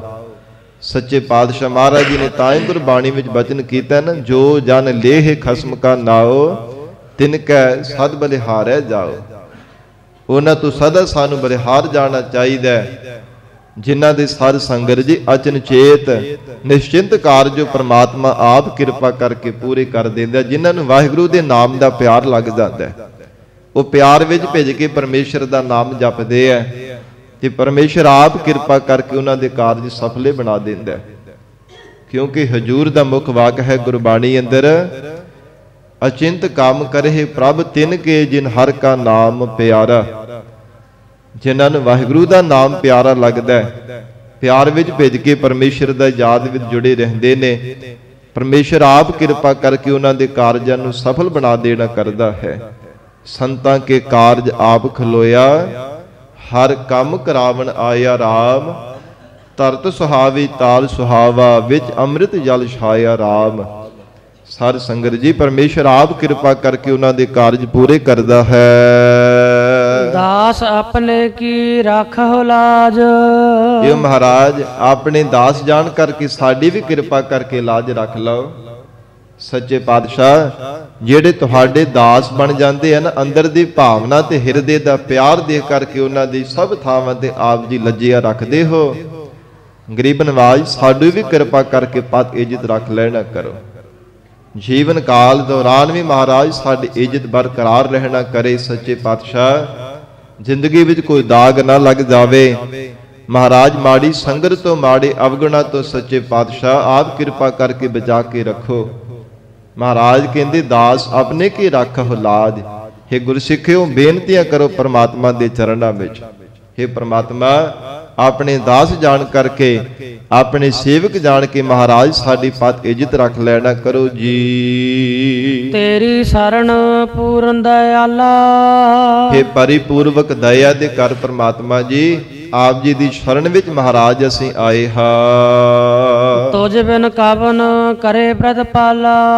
ਸੱਚੇ ਪਾਤਸ਼ਾਹ ਕਹਿੰਦੇ ਹਨ, ਗੁਰਸਿੱਖੋ ਬੇਨਤੀ ਕਰੋ ਪ੍ਰਮਾਤਮਾ ਦੇ ਚਰਨਾਂ ਵਿੱਚ। ਮਹਾਰਾਜ ਤੁਹਾਡੇ ਤੋਂ ਬਿਨਾਂ ਕੌਣ ਹੈ ਜਿਹੜਾ ਸਾਡੀ ਪ੍ਰਤਪਾਲਣਾ ਕਰਨ ਵਾਲਾ ਹੈ, ਸਾਡੀ ਪਰਵਰਿਸ਼ ਕਰਨ ਵਾਲਾ ਹੈ, ਸਾਡੀ ਰੱਖਿਆ ਕਰਨ ਵਾਲਾ ਹੈ? ਕੋਈ ਨਹੀਂ ਮਹਾਰਾਜ ਤੁਹਾਡੇ ਤੋਂ ਬਿਨਾਂ।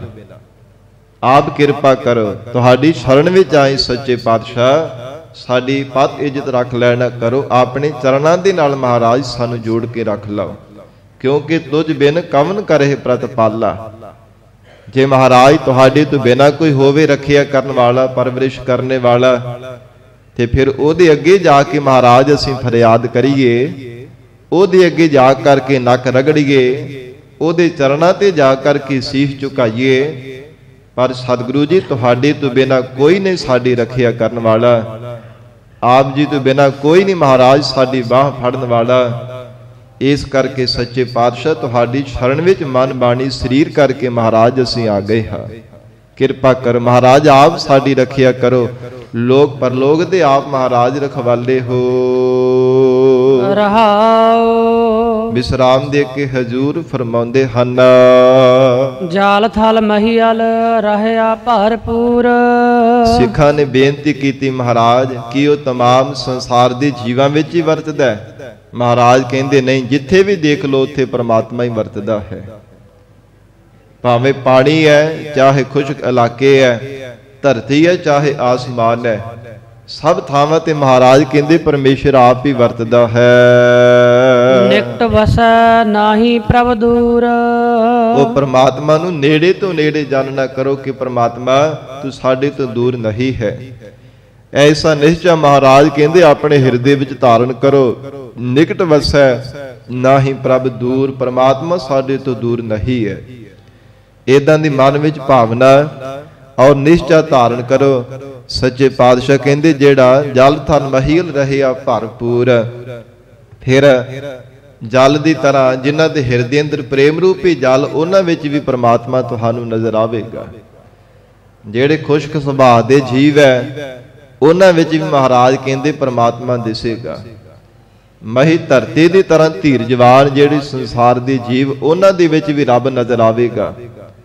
ਅਲ ਆਕਾਸ਼ ਦੀ ਤਰ੍ਹਾਂ ਜਿਹੜੇ ਬ੍ਰਹਮ ਗਿਆਨ ਅਵਸਥਾ ਵਾਲੇ ਹੈ, ਚਿਦ ਆਕਾਸ਼ ਬ੍ਰਹਮ ਬੇਤੇ ਨੇ, ਉਹਨਾਂ ਵਿੱਚ ਵੀ ਮਹਾਰਾਜ ਕਹਿੰਦੇ ਰੱਬ ਦਿਸੇਗਾ। ਜੇ ਮਹਾਰਾਜ ਕਹਿੰਦੇ ਮਨ ਵਿੱਚ ਨਿਸ਼ਚਾ ਹੋ ਜਾਵੇ, ਭਰੋਸਾ ਬਣ ਜਾਵੇ, ਨਿਕਟ ਵਸੈ ਨਾਹੀ ਪ੍ਰਭ ਦੂਰ, ਪ੍ਰਮਾਤਮਾ ਸਾਡੇ ਨੇੜੇ ਤੋਂ ਨੇੜੇ ਵਸਦਾ, ਕਦੇ ਸਾਡੇ ਤੋਂ ਦੂਰ ਜਾਣ ਵਾਲਾ ਨਹੀਂ ਹੈ। ਲੋਕ ਪਤਿਆਰੈ ਕਛੂ ਨਾ ਪਾਈਐ। ਸੱਚੇ ਪਾਤਸ਼ਾਹ ਮਹਾਰਾਜ ਕਹਿੰਦੇ ਸੰਸਾਰ ਦੇ ਲੋਕ ਕੋਈ ਕਿਸੇ ਦੀ ਖੁਸ਼ਾਮਦ ਕਰਦਾ ਰਹਿੰਦਾ, ਕੋਈ ਕਿਸੇ ਦੇ ਗੁਣ ਗਾਉਣ ਦੇ ਵਿੱਚ ਲੱਗਾ ਰਹਿੰਦਾ, ਪਰ ਲੋਕਾਂ ਨੂੰ ਪਤਿਆਉਣ ਦੇ ਨਾਲ ਕਦੇ ਰੱਬ ਨੂੰ ਨਹੀਂ ਪਾਇਆ ਜਾ ਸਕਦਾ। ਸੰਸਾਰ ਨੂੰ ਖੁਸ਼ ਕਰਨ ਦੇ ਨਾਲ ਕਦੇ ਪਰਮਾਤਮਾ ਦੀ ਨਹੀਂ ਪ੍ਰਾਪਤੀ ਕੀਤੀ ਜਾ ਸਕਦੀ। ਸੰਗਤ ਜੀ, ਜੇ ਦੇਖਿਆ ਜਾਵੇ ਤੇ ਸੰਸਾਰ ਦੇ ਜੀਵਾਂ ਨੂੰ ਪੂਰੀ ਤਰ੍ਹਾਂ ਖੁਸ਼ ਵੀ ਨਹੀਂ ਕੀਤਾ ਜਾ ਸਕਦਾ। ਲੋਕ ਕਿੰਨਾ ਕੁ ਸਮਾਂ ਖੁਸ਼ ਹੁੰਦੇ ਜਿੰਨਾ ਚਿਰ ਉਹਨਾਂ ਨੂੰ ਕੁਝ ਸਾਧ ਸੰਗਤ ਜੀ ਮਤਲਬ ਹੁੰਦਾ ਹੈ, ਕੁਝ ਮਿਲਦਾ ਰਹਿੰਦਾ ਹੈ, ਕੁਝ ਮਾਇਆ ਦੇ ਸੁੱਖ ਪ੍ਰਾਪਤ ਹੁੰਦੇ ਰਹਿੰਦੇ, ਉਹਨਾਂ ਚਿਰ ਸਾਧ ਸੰਗਤ ਜੀ ਜੀਵਾਂ ਨੂੰ ਪ੍ਰਸੰਨ ਕੀਤਾ ਜਾ ਸਕਦਾ ਹੈ। ਪਰ ਮਹਾਰਾਜ ਸੱਚੇ ਪਾਤਸ਼ਾਹ ਕਹਿੰਦੇ ਹਨ ਇਹ ਸੰਸਾਰ ਦੀ ਪ੍ਰਸੰਨਤਾ, ਸੰਸਾਰ ਨੂੰ ਪਤਿਆਉਣ ਦੇ ਨਾਲ ਕਦੇ ਨਹੀਂ ਕਿਸੇ ਨੇ ਪਰਮਾਤਮਾ ਨੂੰ ਪਾਇਆ। ਅਕਾਲ ਪੁਰਖ ਵਾਹਿਗੁਰੂ ਜੀ ਨੂੰ ਉਹਨਾਂ ਨੇ ਪਾਇਆ ਜਿਹੜੇ ਸੰਸਾਰ ਤੋਂ ਉਪਰਾਮ ਹੋ ਕਰਕੇ ਰਹਿੰਦੇ ਹੈ। ਜਿਨ੍ਹਾਂ ਨੇ ਚਿੱਤ ਬਿਰਤੀ ਨੂੰ ਸੰਸਾਰ ਤੋਂ ਉਪਰਾਮ ਕਰਕੇ ਸੰਸਾਰਾਕਾਰ ਛੱਡ ਕੇ ਬ੍ਰਹਮਾਕਾਰ ਬਣਾ ਕਰਕੇ ਜੀਵਨ ਨਿਰਵਾਹ ਕੀਤਾ, ਉਹਨਾਂ ਨੇ ਪਰਮਾਤਮਾ ਨੂੰ ਪਾਇਆ। ਜਿਨ੍ਹਾਂ ਨੇ ਸੰਸਾਰ ਦੀ ਕਾਨ ਕਨੌਜ ਛੱਡ ਕੇ, ਲੋਕ ਲੱਜਾ ਛੱਡ ਕੇ ਕੇਵਲ ਪਰਮਾਤਮਾ ਦਾ ਪਿਆਰ ਆਪਣੇ ਹਿਰਦੇ ਵਿੱਚ ਧਾਰਨ ਕੀਤਾ ਹੈ। ਸੰਸਾਰ ਦੇ ਲੋਕਾਂ ਨੇ ਭਾਵੇਂ ਉਹਨਾਂ ਨੂੰ ਬਹੁਤ ਤਾਨੇ ਮਿਹਣੇ ਮਾਰਨਾ ਕੀਤੇ ਹੈ, ਪਰ ਸੱਚੇ ਪਾਤਸ਼ਾਹ ਮਹਾਰਾਜ ਕਹਿੰਦੇ ਪਰਮਾਤਮਾ ਦਾ ਪਿਆਰ, ਰੱਬ ਦਾ ਪੱਲਾ ਨਹੀਂ ਕਦੇ ਉਹਨਾਂ ਨੇ ਛੱਡਿਆ। ਸੰਸਾਰ ਦੇ ਲੋਕ ਬਹੁਤ ਸਾਧ ਸੰਗਤ ਜੀ ਬੰਦਗੀ ਕਰਨ ਵਾਲਿਆਂ ਨੂੰ ਗੱਲਾਂ ਕਰਦੇ, ਬੜੇ ਤਾਨੇ ਮਾਰਦੇ ਐ, ਪਰ ਉਹ ਆਪਣਾ ਜੀਵਨ ਦਾ ਜਿਹੜਾ ਮੇਨ ਲਕਸ਼ ਹੁੰਦਾ ਉਹਨੇ ਕਦੇ ਵੀ ਛੱਡਣਾ ਕਰਦੇ। ਜ਼ਿੰਦਗੀ ਵਿੱਚ ਪਰਮਾਤਮਾ ਦਾ ਪਿਆਰ ਤੇ ਰੱਬੀ ਯਾਦ ਵਿੱਚ ਜੁੜਨਾ ਕਦੇ ਨਹੀਂ ਜੀਵਨ ਤੋਂ ਤਿਆਗਦੇ, ਪਿਆਰ ਵਿੱਚ ਭਿੱਜ ਕੇ ਪਰਮੇਸ਼ਰ ਨੂੰ ਯਾਦ ਕਰਦੇ ਰਹਿੰਦੇ ਹਨ। ਸਤਿਗੁਰੂ ਅਰਜਨ ਦੇਵ ਸਾਹਿਬ ਮਹਾਰਾਜ ਹਜੂਰ ਕਹਿੰਦੇ ਲੋਕ ਪਤਿਆਰੈ ਕਛੂ ਨਾ ਪਾਈਐ। ਮਹਾਰਾਜ ਕਹਿੰਦੇ ਲੋਕਾਂ ਨੂੰ ਪਤਿਆਉਣ ਦੇ ਨਾਲ, ਸੰਸਾਰ ਦੇ ਜੀਵਾਂ ਨੂੰ ਖੁਸ਼ ਕਰਨ ਦੇ ਨਾਲ ਨਹੀਂ ਕਦੇ ਵੀ ਪਰਮੇਸ਼ਰ ਨੂੰ ਪਾਇਆ ਜਾ ਸਕਦਾ। ਸਾਚ ਲੱਗੈ ਤਾਂ ਹਉਮੈ ਜਾਈਐ। ਸੱਚੇ ਪਾਤਸ਼ਾਹ ਕਹਿੰਦੇ ਜੇ ਸੱਚੇ ਨਾਮ ਦੇ ਨਾਲ ਲੱਗਿਆ ਜਾਵੇ ਨਾ, ਸੱਚ ਸਰੂਪ ਦਾ ਪੱਲਾ ਫੜਿਆ ਜਾਵੇ ਤਾਂ ਜੀਵ ਦੀ ਹਉਮੈ ਜਾਂਦੀ ਹੈ, ਸਰੀਰ ਦੀ ਹੰਗਤਾ ਤੇ ਪਦਾਰਥਾਂ ਦੀ ਮਮਤਾ ਜਾਂਦੀ ਹੈ। ਮਹਾਰਾਜ ਕਹਿੰਦੇ ਹਉਮੈ ਦੂਰ ਹੋਣੇ ਕਰਕੇ ਹੀ ਪਰਮੇਸ਼ਰ ਮਿਲਦਾ ਹੈ। ਜਿਸਨੋ ਲਾਏ ਲਏ ਸੋ ਲਾਗੈ। ਜਿਸ ਪ੍ਰਮਾਤਮਾ ਨੇ ਜੀਵਾਂ ਨੂੰ ਆਪਣੇ ਚਰਨਾਂ ਦੇ ਨਾਲ ਲਾ ਲਿਆ ਹੈ, ਲਾਗੈ ਉਹੀ ਮਹਾਰਾਜ ਕਹਿੰਦੇ ਲੱਗੇ ਹੈ। ਤੇ ਜਿਨ੍ਹਾਂ ਨੂੰ ਪ੍ਰਮਾਤਮਾ ਨੇ ਵਿਛੋੜਨਾ ਚਾਹਿਆ, ਐਸੀ ਮੱਤ ਤੇ ਭਰਮ ਦਾ ਪਰਦਾ ਪਾ ਦਿੱਤਾ ਹੈ, ਉਹ ਰੱਬ ਨੂੰ ਚੇਤੇ ਵੀ ਨਹੀਂ ਕਦੇ ਕਰਦੇ, ਕਦੇ ਨਹੀਂ ਰੱਬ ਨੂੰ ਯਾਦ ਕਰਦੇ। ਐਸਾ ਪ੍ਰਮਾਤਮਾ ਨੇ ਆਪਣੇ ਸਰੂਪ ਤੋਂ ਤਿੰਨਾਂ ਨੂੰ ਵਿਛੋੜ ਕਰਕੇ ਰੱਖਿਆ। ਉਹਨਾਂ ਮਨਮੁਖ ਤੇ ਸਾਖਤ ਪੁਰਸ਼ਾਂ ਨੂੰ ਜਿਹੜੇ ਮਾਇਆ ਦੀ ਸ਼ਕਤੀ ਦੇ ਹਰ ਸਮੇਂ ਉਪਾਸ਼ਕ ਬਣੇ ਰਹਿੰਦੇ ਹਨ।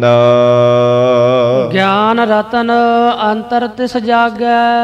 ਮਹਾਰਾਜ ਕਹਿੰਦੇ ਉਹਨਾਂ ਦੇ ਹਿਰਦੇ ਅੰਦਰ ਗਿਆਨ ਰੂਪੀ ਰਤਨ ਜਾਗਰਤ ਹੋ ਗਿਆ, ਜਿਨ੍ਹਾਂ ਨੂੰ ਪ੍ਰਮਾਤਮਾ ਨੇ ਆਪਣੇ ਸ਼ਰਨ ਰੂਪ ਪੱਲੇ ਦੇ ਨਾਲ ਲਗਾ ਲੈਣਾ ਕੀਤਾ, ਆਪਣੀ ਯਾਦ ਵਿੱਚ ਜੁੜਨਾ ਜਿਨ੍ਹਾਂ ਨੂੰ ਸਿਖਾ ਦਿੱਤਾ ਹੈ। ਸਤਿਗੁਰੂ ਜੀ ਆਖ ਰਹੇ ਹਨ ਗਿਆਨ ਰਤਨ ਅੰਤਰ ਤਿਸ ਜਾਗੈ।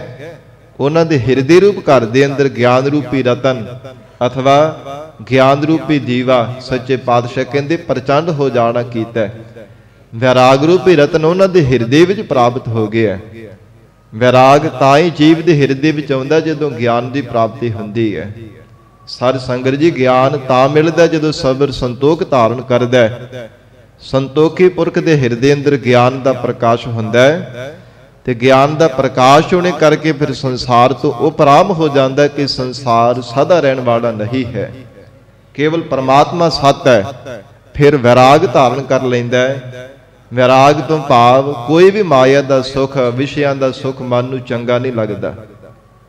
ਕੇਵਲ ਤਾਂ ਕੇਵਲ ਪ੍ਰਮਾਤਮਾ ਜੀ ਦਾ ਪਿਆਰ ਹਿਰਦੇ ਵਿੱਚ ਭਾਵਦਾ ਹੈ ਔਰ ਪ੍ਰਮਾਤਮਾ ਦੇ ਹਰ ਸਮੇਂ ਯਾਦ ਵਿੱਚ ਜੀਵ ਜੁੜਿਆ ਰਹਿੰਦਾ ਹੈ। ਮਹਾਰਾਜ ਕਹਿੰਦੇ ਜਿਨ੍ਹਾਂ ਤੇ ਵਾਹਿਗੁਰੂ ਨੇ ਕਿਰਪਾ ਕੀਤੀ, ਆਪਣੇ ਚਰਨਾਂ ਦੇ ਨਾਲ ਜਿਨ੍ਹਾਂ ਦੀ ਲੇਵ ਬਿਰਤੀ ਲਗਾ ਲਈ ਹੈ, ਧੰਨ ਗੁਰੂ ਅਰਜਨ ਦੇਵ ਸਾਹਿਬ ਮਹਾਰਾਜ ਕਹਿੰਦੇ ਗਿਆਨ ਰਤਨ ਅੰਤਰ ਤਿਸ ਜਾਗੈ। ਉਹਨਾਂ ਦੇ ਹਿਰਦੇ ਅੰਦਰ ਗਿਆਨ ਰੂਪੀ ਦੀਵਾ ਪ੍ਰਚੰਡ ਹੋਇਆ, ਵੈਰਾਗ ਰੂਪੀ ਰਤਨ ਮਹਾਰਾਜ ਕਹਿੰਦੇ ਪ੍ਰਗਟ ਹੋਇਆ ਹੈ। ਦੁਰਮਤ ਜਾਏ ਪਰਮ ਪਦ ਪਾਏ, ਜਿਨ੍ਹਾਂ ਦੀ ਖੋਟੀ ਮਤ ਚਲੀ ਗਈ ਤਿਨਾਂ ਨੇ ਪ੍ਰਮਾਤਮਾ ਦੀ ਪਰਮ ਪਦਵੀ ਨੂੰ, ਵਾਹਿਗੁਰੂ ਦੇ ਸਰੂਪ ਨੂੰ ਪਾ ਲਿਆ ਹੈ। ਸੰਗਤ ਜੀ, ਜ਼ਿੰਦਗੀ ਦੇ ਵਿੱਚ ਕੱਲੀ ਨਾਮ ਦੀ ਸਾਧਨਾ ਕਰਨੀ ਨਹੀਂ ਸਭ ਤੋਂ ਵੱਡੀ ਦਾਤ ਹੈ। ਸਭ ਤੋਂ ਵੱਡੀ ਜੀਵਨ ਦੇ ਅੰਦਰ ਨਾਮ ਦੀ ਦਾਤ ਮੰਗਣੀ ਚਾਹੀਦੀ ਮਹਾਰਾਜ ਸੱਚੇ ਪਾਤਸ਼ਾਹੀ ਦੇ ਚਰਨਾਂ ਵਿੱਚੋਂ। ਬੜੀ ਵਡਮੁੱਲੀ ਅਮੋਲਕ ਦਾਤ ਹੈ, ਪਰ ਇਹਦੇ ਨਾਲ ਨਾਲ ਜੀਵਨ ਦੇ ਵਿੱਚੋਂ ਆਪਣੀ ਮਤ ਦਾ ਤਿਆਗ ਕਰਨਾ, ਮਨ ਮੱਤਾਂ ਕਰਨੀਆਂ ਛੱਡਣੀਆਂ, ਅਵਗੁਣਾਂ ਦਾ ਤਿਆਗ ਕਰਨਾ, ਇਹ ਵੀ ਮਹਾਰਾਜ ਸਾਹਿਬ ਜੀ ਤੋਂ ਮੰਗਣਾ ਚਾਹੀਦਾ। ਜਿਵੇਂ ਸਤਿਗੁਰੂ ਜੀ ਦਾ ਬਚਨ ਆਉਂਦਾ ਨਾ, ਮੰਗਣਾ ਮੰਗਨ ਨੀਕਾ ਹਰ ਜਸ ਗੁਰ ਤੇ ਮੰਗਣਾ। ਇਹ ਸਭ ਤੋਂ ਚੰਗੀ ਦਾਤ ਹੈ। ਪਰਮੇਸ਼ਰ ਦਾ ਜਸ ਮਹਾਰਾਜ ਸਾਹਿਬ ਜੀ ਦੇ ਚਰਨਾਂ ਵਿੱਚ ਅਰਦਾਸ ਕਰਕੇ ਮੰਗਣੀ, ਮਹਾਰਾਜ ਆਪਣਾ ਜਸ ਕਰਨ ਦੀ ਦਾਤ ਬਖਸ਼ੋ। ਤੇ ਮਹਾਰਾਜ ਕਹਿੰਦੇ ਇਹਦੇ ਨਾਲ ਤਿਆਗ ਵੀ ਮੰਗਣਾ ਚਾਹੀਦਾ। ਸੱਚੇ ਪਾਤਸ਼ਾਹ ਜੀ ਕਿਹੜਾ ਤਿਆਗ? ਹਜੂਰ ਕਹਿੰਦੇ ਤਿਆਗਨਾ ਤਿਆਗਨ ਨੀਕਾ ਕਾਮ ਕ੍ਰੋਧ ਲੋਭ ਤਿਆਗਨਾ। ਇਹ ਜਿਹੜੇ ਪ੍ਰਬਲ ਵਿਕਾਰ ਹੈ, ਸੱਚੇ ਪਾਤਸ਼ਾਹ ਕਹਿੰਦੇ ਇਹਨਾਂ ਦਾ ਤਿਆਗ ਕਰਨਾ ਵੀ ਸਤਿਗੁਰੂ ਜੀ ਤੋਂ ਦਾਤ ਮੰਗਣੀ ਚਾਹੀਦੀ ਹੈ। ਖੋਟੀ ਮਤ ਜੋ ਧਾਰਨ ਕੀਤੀ ਇਹਦਾ ਤਿਆਗ ਕਰਨਾ, ਮਹਾਰਾਜ ਕਹਿੰਦੇ ਸਤਿਗੁਰਾਂ ਤੋਂ ਦਾਤ ਮੰਗਿਆ ਕਰੋ। ਕਿਉਂਕਿ ਜਿਨ੍ਹਾਂ ਦੀ ਦੁਰਮਤ ਵਿਨਸ ਗਈ ਹੈ ਨਾ, ਦੁਰਮਤ ਜਾਏ ਪਰਮ ਪਦ ਪਾਏ। ਦੁਰਮਤ ਚਲੀ ਜਾਣੇ ਕਰਕੇ ਹੀ ਗੁਰਮੁਖਾਂ ਨੇ ਪਰਮ ਪਦਵੀ ਨੂੰ ਪਾਇਆ ਹੈ। ਗੁਰ ਪ੍ਰਸਾਦੀ ਨਾਮ ਤੇ ਆਏ, ਗੁਰਾਂ ਦੀ ਕਿਰਪਾ ਦੁਆਰਾ ਤਿਨਾਂ ਨੇ ਪਿਆਰ ਦੇ ਨਾਲ ਪਰਮੇਸ਼ਰ ਦੇ ਨਾਮ ਦਾ ਧਿਆਨ ਧਾਰਿਆ ਹੈ। ਦੋਏ ਕਰ ਜੋੜ ਕਰੋ ਅਰਦਾਸ। ਸੱਚੇ ਪਾਤਸ਼ਾਹ ਜੀ ਦੇ ਚਰਨਾਂ ਵਿੱਚ ਸਿੱਖ ਬੇਨਤੀ ਕਰਦੇ ਨੇ, ਮਹਾਰਾਜ ਅਰਦਾਸ ਕਿਵੇਂ ਕਰੀਏ ਪਰਮਾਤਮਾ ਦੇ ਚਰਨਾਂ ਵਿੱਚ? ਰੱਬੀ ਗੁਣਾਂ ਨੂੰ ਯਾਦ ਕਰ ਲਿਆ, ਪਰਮਾਤਮਾ ਦੀ ਬੇਅੰਤ ਗੁਣ ਹੈ। ਕਿੰਨੀਆਂ ਪਰਮਾਤਮਾ ਦੀਆਂ ਪਰਮ ਵਡਿਆਈਆਂ ਨੇ। ਜਿਨ੍ਹਾਂ ਤੇ ਪਰਮਾਤਮਾ ਕਿਰਪਾ ਕਰਦਾ ਉਹਨਾਂ ਦੀ ਲਿਵ ਆਪਣੇ ਚਰਨਾਂ ਦੇ ਨਾਲ ਜੋੜ ਲੈਂਦਾ, ਉਹਨਾਂ ਦੀ ਸੁਰਤ ਨੂੰ ਆਪਣੇ ਸਰੂਪ ਦੇ ਵਿੱਚ ਜੋੜ ਲੈਂਦਾ। ਸੱਚੇ ਪਾਤਸ਼ਾਹ ਅਰਦਾਸ ਕਿਵੇਂ ਕਰੀਏ ਅਸੀਂ? ਮਹਾਰਾਜ ਕਹਿੰਦੇ ਦੋਏ ਕਰ ਜੋੜ ਕਰੋ ਅਰਦਾਸ। ਦੋਵੇਂ ਹੱਥ ਜੋੜ ਕੇ ਚਿਤ ਬਿਰਤੀ ਨੂੰ, ਮਨ ਨੂੰ ਇਕਾਗਰ ਕਰਕੇ ਮਹਾਰਾਜ ਸਾਹਿਬ ਜੀ ਦੇ ਚਰਨਾਂ ਵਿੱਚ ਅਰਦਾਸ ਕਰੋ। ਮਹਾਰਾਜ ਕਿਵੇਂ ਅਰਦਾਸ ਕਰੀਏ? ਸੱਚੇ ਪਾਤਸ਼ਾਹ ਕਹਿੰਦੇ ਮਨ ਬੁੱਧ ਰੂਪੀ ਹੱਥਾਂ ਨੂੰ ਜੋੜ ਲਓ, ਚਿਤ ਬਿਰਤੀ ਨੂੰ ਅੰਤਰਮੁਖੀ ਕਰਕੇ, ਮਨ ਬੁੱਧ ਰੂਪੀ ਹੱਥਾਂ ਨੂੰ ਜੋੜ ਕਰਕੇ ਮਹਾਰਾਜ ਕਹਿੰਦੇ ਸਤਿਗੁਰਾਂ ਦੇ ਸਨਮੁਖ ਹੋ ਕੇ ਅਰਦਾਸ ਕਰਨਾ ਕਰੋ। ਤੁਧ ਭਾਵੈ ਤਾ ਆਨ ਹੈ ਰਾਸ। हे ਮਹਾਰਾਜ, ਤੁਧ ਜੇ ਆਪ ਜੀ ਨੂੰ ਭਾ ਜਾਵੇ ਨਾ ਸੱਚੇ ਪਾਤਸ਼ਾਹ, ਤੇ ਸਾਡੀ ਕੀਤੀ ਅਰਦਾਸ ਰਾਸ ਹੋ ਜਾਵੇ। ਮਹਾਰਾਜ ਸਫਲੀ ਹੋ ਜਾਣਾ ਕਰੇ। ਗਰੀਬ ਨਵਾਜ ਜੇ ਆਪ ਜੀ ਨੂੰ ਭਾ ਜਾਵੇ ਤਾਂ, ਅਥਵਾ ਜਿਨ੍ਹਾਂ ਦੀ ਭਾਵਨਾ ਸੱਚੇ ਪਾਤਸ਼ਾਹ ਜੀ ਨੂੰ ਭਾ ਜਾਂਦੀ ਹੈ, ਉਹਨਾਂ ਦੀ ਕੀਤੀ ਹੋਈ ਅਰਦਾਸ ਕਦੇ ਵਿਅਰਥ ਨਹੀਂ ਜਾਣਾ ਕਰਦੀ। ਜੋ ਗੁਰਮੁਖ ਪਿਆਰੇ ਨਿਮਰਤਾਵਾਨ ਹੋ ਕੇ ਮਹਾਰਾਜ ਸਾਹਿਬ ਜੀ ਦੇ ਚਰਨਾਂ ਤੇ ਭਰੋਸਾ ਰੱਖ ਕਰਕੇ ਹਾਜ਼ਰ ਨਾਜ਼ਰ ਜਾਣ ਕੇ ਸਤਿਗੁਰਾਂ ਦੇ ਚਰਨਾਂ ਵਿੱਚ ਅਰਦਾਸ ਕਰਦੇ ਆ, ਮਹਾਰਾਜ ਉਹਨਾਂ ਦੀ ਕੀਤੀ ਹੋਈ ਅਰਦਾਸ ਕਦੇ ਵਿਅਰਥ ਨਹੀਂ ਜਾਣ ਦਿੰਦੇ। ਸੱਚੇ ਪਾਤਸ਼ਾਹ ਮਹਾਰਾਜ ਕਹਿੰਦੇ ਰਾਸ ਕਰ ਦਿੰਦੇ ਹਨ। ਕਰ ਕਿਰਪਾ ਆਪਣੀ ਭਗਤੀ ਲਾਏ। ਤੇ ਅਰਦਾਸ ਵਿੱਚ ਮੰਗਣਾ ਕੀ ਹੈ? ਮਹਾਰਾਜ ਕਹਿੰਦੇ ਕਰ ਕਿਰਪਾ ਆਪਣੀ ਭਗਤੀ ਲਾਏ। हे ਗਰੀਬ ਨਵਾਜ, ਸਾਡੇ ਤੇ ਕਿਰਪਾ ਕਰੋ। ਆਪ ਦੀ ਪਿਆਰੀ ਪ੍ਰੇਮਾ ਭਗਤੀ ਦੀ ਦਾਤ ਸੱਚੇ ਪਾਤਸ਼ਾਹ ਸਾਨੂੰ ਬਖਸ਼ੋ। ਆਪਣੀ ਭਗਤੀ ਕਰਨ ਦੇ ਵਿੱਚ ਮਹਾਰਾਜ ਸਾਨੂੰ ਲਗਾ ਦੇਵੋ। ਸੰਸਾਰ ਦੇ ਮਹਾਰਾਜ ਧੰਦਿਆਂ ਦੇ ਵਿੱਚ ਹਰ ਸਮੇਂ ਮਹਾਰਾਜ ਅਸੀਂ ਲੱਗੇ ਰਹਿੰਦੇ ਹਾਂ।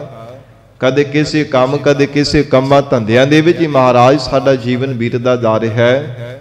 ਕਦੇ ਮਹਾਰਾਜ ਮਾੜੀ ਸੰਗਤ ਦੇ ਵਿੱਚ ਸਾਡਾ ਸਮਾਂ ਲੰਘ ਜਾਂਦਾ ਹੈ। ਅਵਗੁਣਾਂ ਨੂੰ ਮਹਾਰਾਜ ਧਾਰਨ ਕਰਨੇ ਦੇ ਵਿੱਚ ਸਾਡਾ ਸਮਾਂ ਲੰਘਦਾ ਜਾਂਦਾ ਹੈ। हे ਗਰੀਬ ਨਵਾਜ, ਕਦੇ ਸੌ ਲਿਆ, ਪਦਾਰਥਾਂ ਨੂੰ ਛਕ ਲਿਆ, ਲੰਗਰ ਪ੍ਰਸ਼ਾਦ ਛਕ ਲਿਆ, ਗੱਲਾਂ ਬਾਤਾਂ ਕਰ ਲਈਆਂ। ਸਾਡਾ ਅਮੋਲਕ ਜੀਵਨ ਦਾ ਸਮਾਂ ਮਹਾਰਾਜ ਅਜਾਈਂ ਬੀਤਦਾ ਜਾ ਰਿਹਾ ਹੈ। ਇਹ ਆਪ ਜੀ ਦੇ ਚਰਨਾਂ ਵਿੱਚ ਅਰਦਾਸ ਹੈ, ਜੇ ਆਪ ਜੀ ਨੂੰ ਭਾ ਜਾਵੇ ਸੱਚੇ ਪਾਤਸ਼ਾਹ ਕਰ ਕਿਰਪਾ ਆਪਣੀ ਭਗਤੀ ਲਾਏ। ਮਹਾਰਾਜ ਸਾਡੇ ਤੇ ਐਸੀ ਕਿਰਪਾ ਕਰੋ, ਆਪਣੀ ਪ੍ਰੇਮਾ ਭਗਤੀ ਦੇ ਨਾਲ ਮਹਾਰਾਜ ਸਾਨੂੰ ਲਗਾ ਦੇਵੋ। ਤੁਹਾਡੀ ਭਗਤੀ ਕਰਨ ਦੀ ਇਜਾਜ਼ਤ ਮਹਾਰਾਜ ਸਾਨੂੰ ਆ ਜਾਵੇ। ਹਿਰਦੇ ਅੰਦਰ ਪਿਆਰ ਮਹਾਰਾਜ ਸੱਚੇ ਪਾਤਸ਼ਾਹ ਪਿਆਰ ਵਿੱਚ ਭਿੱਜ ਕੇ ਆਪ ਜੀ ਦੀ ਭਗਤੀ ਕਰੀਏ। ਬੱਧਾ ਚੱਟੀ ਨਾ ਮਹਾਰਾਜ ਕਿਤੇ ਜ਼ਿੰਦਗੀ ਪਰ ਅਸੀਂ ਭਰਦੇ ਰਹੀਏ। ਹਿਰਦੇ ਹੋ ਕਰਕੇ ਪਿਆਰ ਦੇ ਨਾਲ ਮਹਾਰਾਜ ਆਪ ਜੀ ਦੀ ਯਾਦ ਵਿੱਚ ਜੁੜਨਾ ਕਰੀਏ। ਐਸੀ ਮਹਾਰਾਜ ਭਗਤੀ ਦੀ ਦਾਤ ਸਾਨੂੰ ਕਿਰਪਾ ਕਰਕੇ ਬਖਸ਼ਿਸ਼ ਕਰੋ ਜੀ।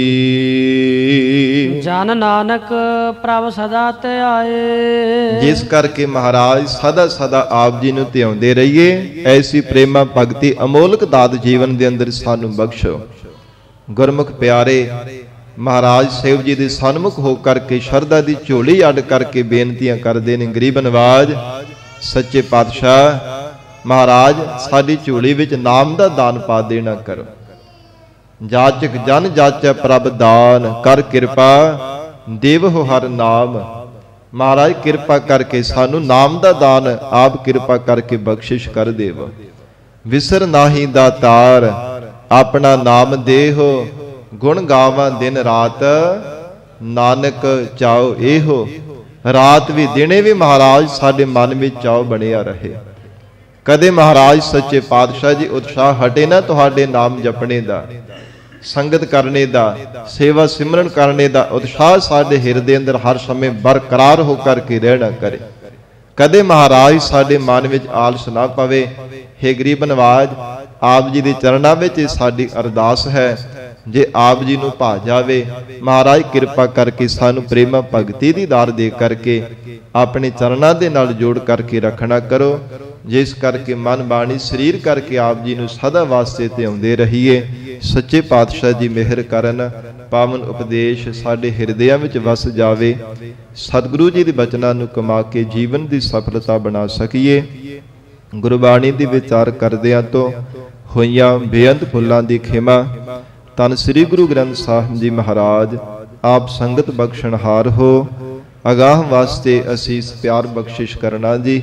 ਦੇਹੋ ਸੱਜਣ ਅਸੀਸੜੀਆ ਜਿਉ ਹੋਵੈ ਸਾਹਿਬ ਸਿਓ ਮੇਲ। ਕਰ ਕਿਰਪਾ ਆਪਣੀ ਭਗਤੀ ਲਾਏ। ਜਨ ਨਾਨਕ ਪ੍ਰਭ ਸਦਾ ਧਿਆਏ। ਵਾਹਿਗੁਰੂ ਜੀ ਕਾ ਖਾਲਸਾ ਵਾਹਿਗੁਰੂ ਜੀ ਕੀ ਫਤਿਹ।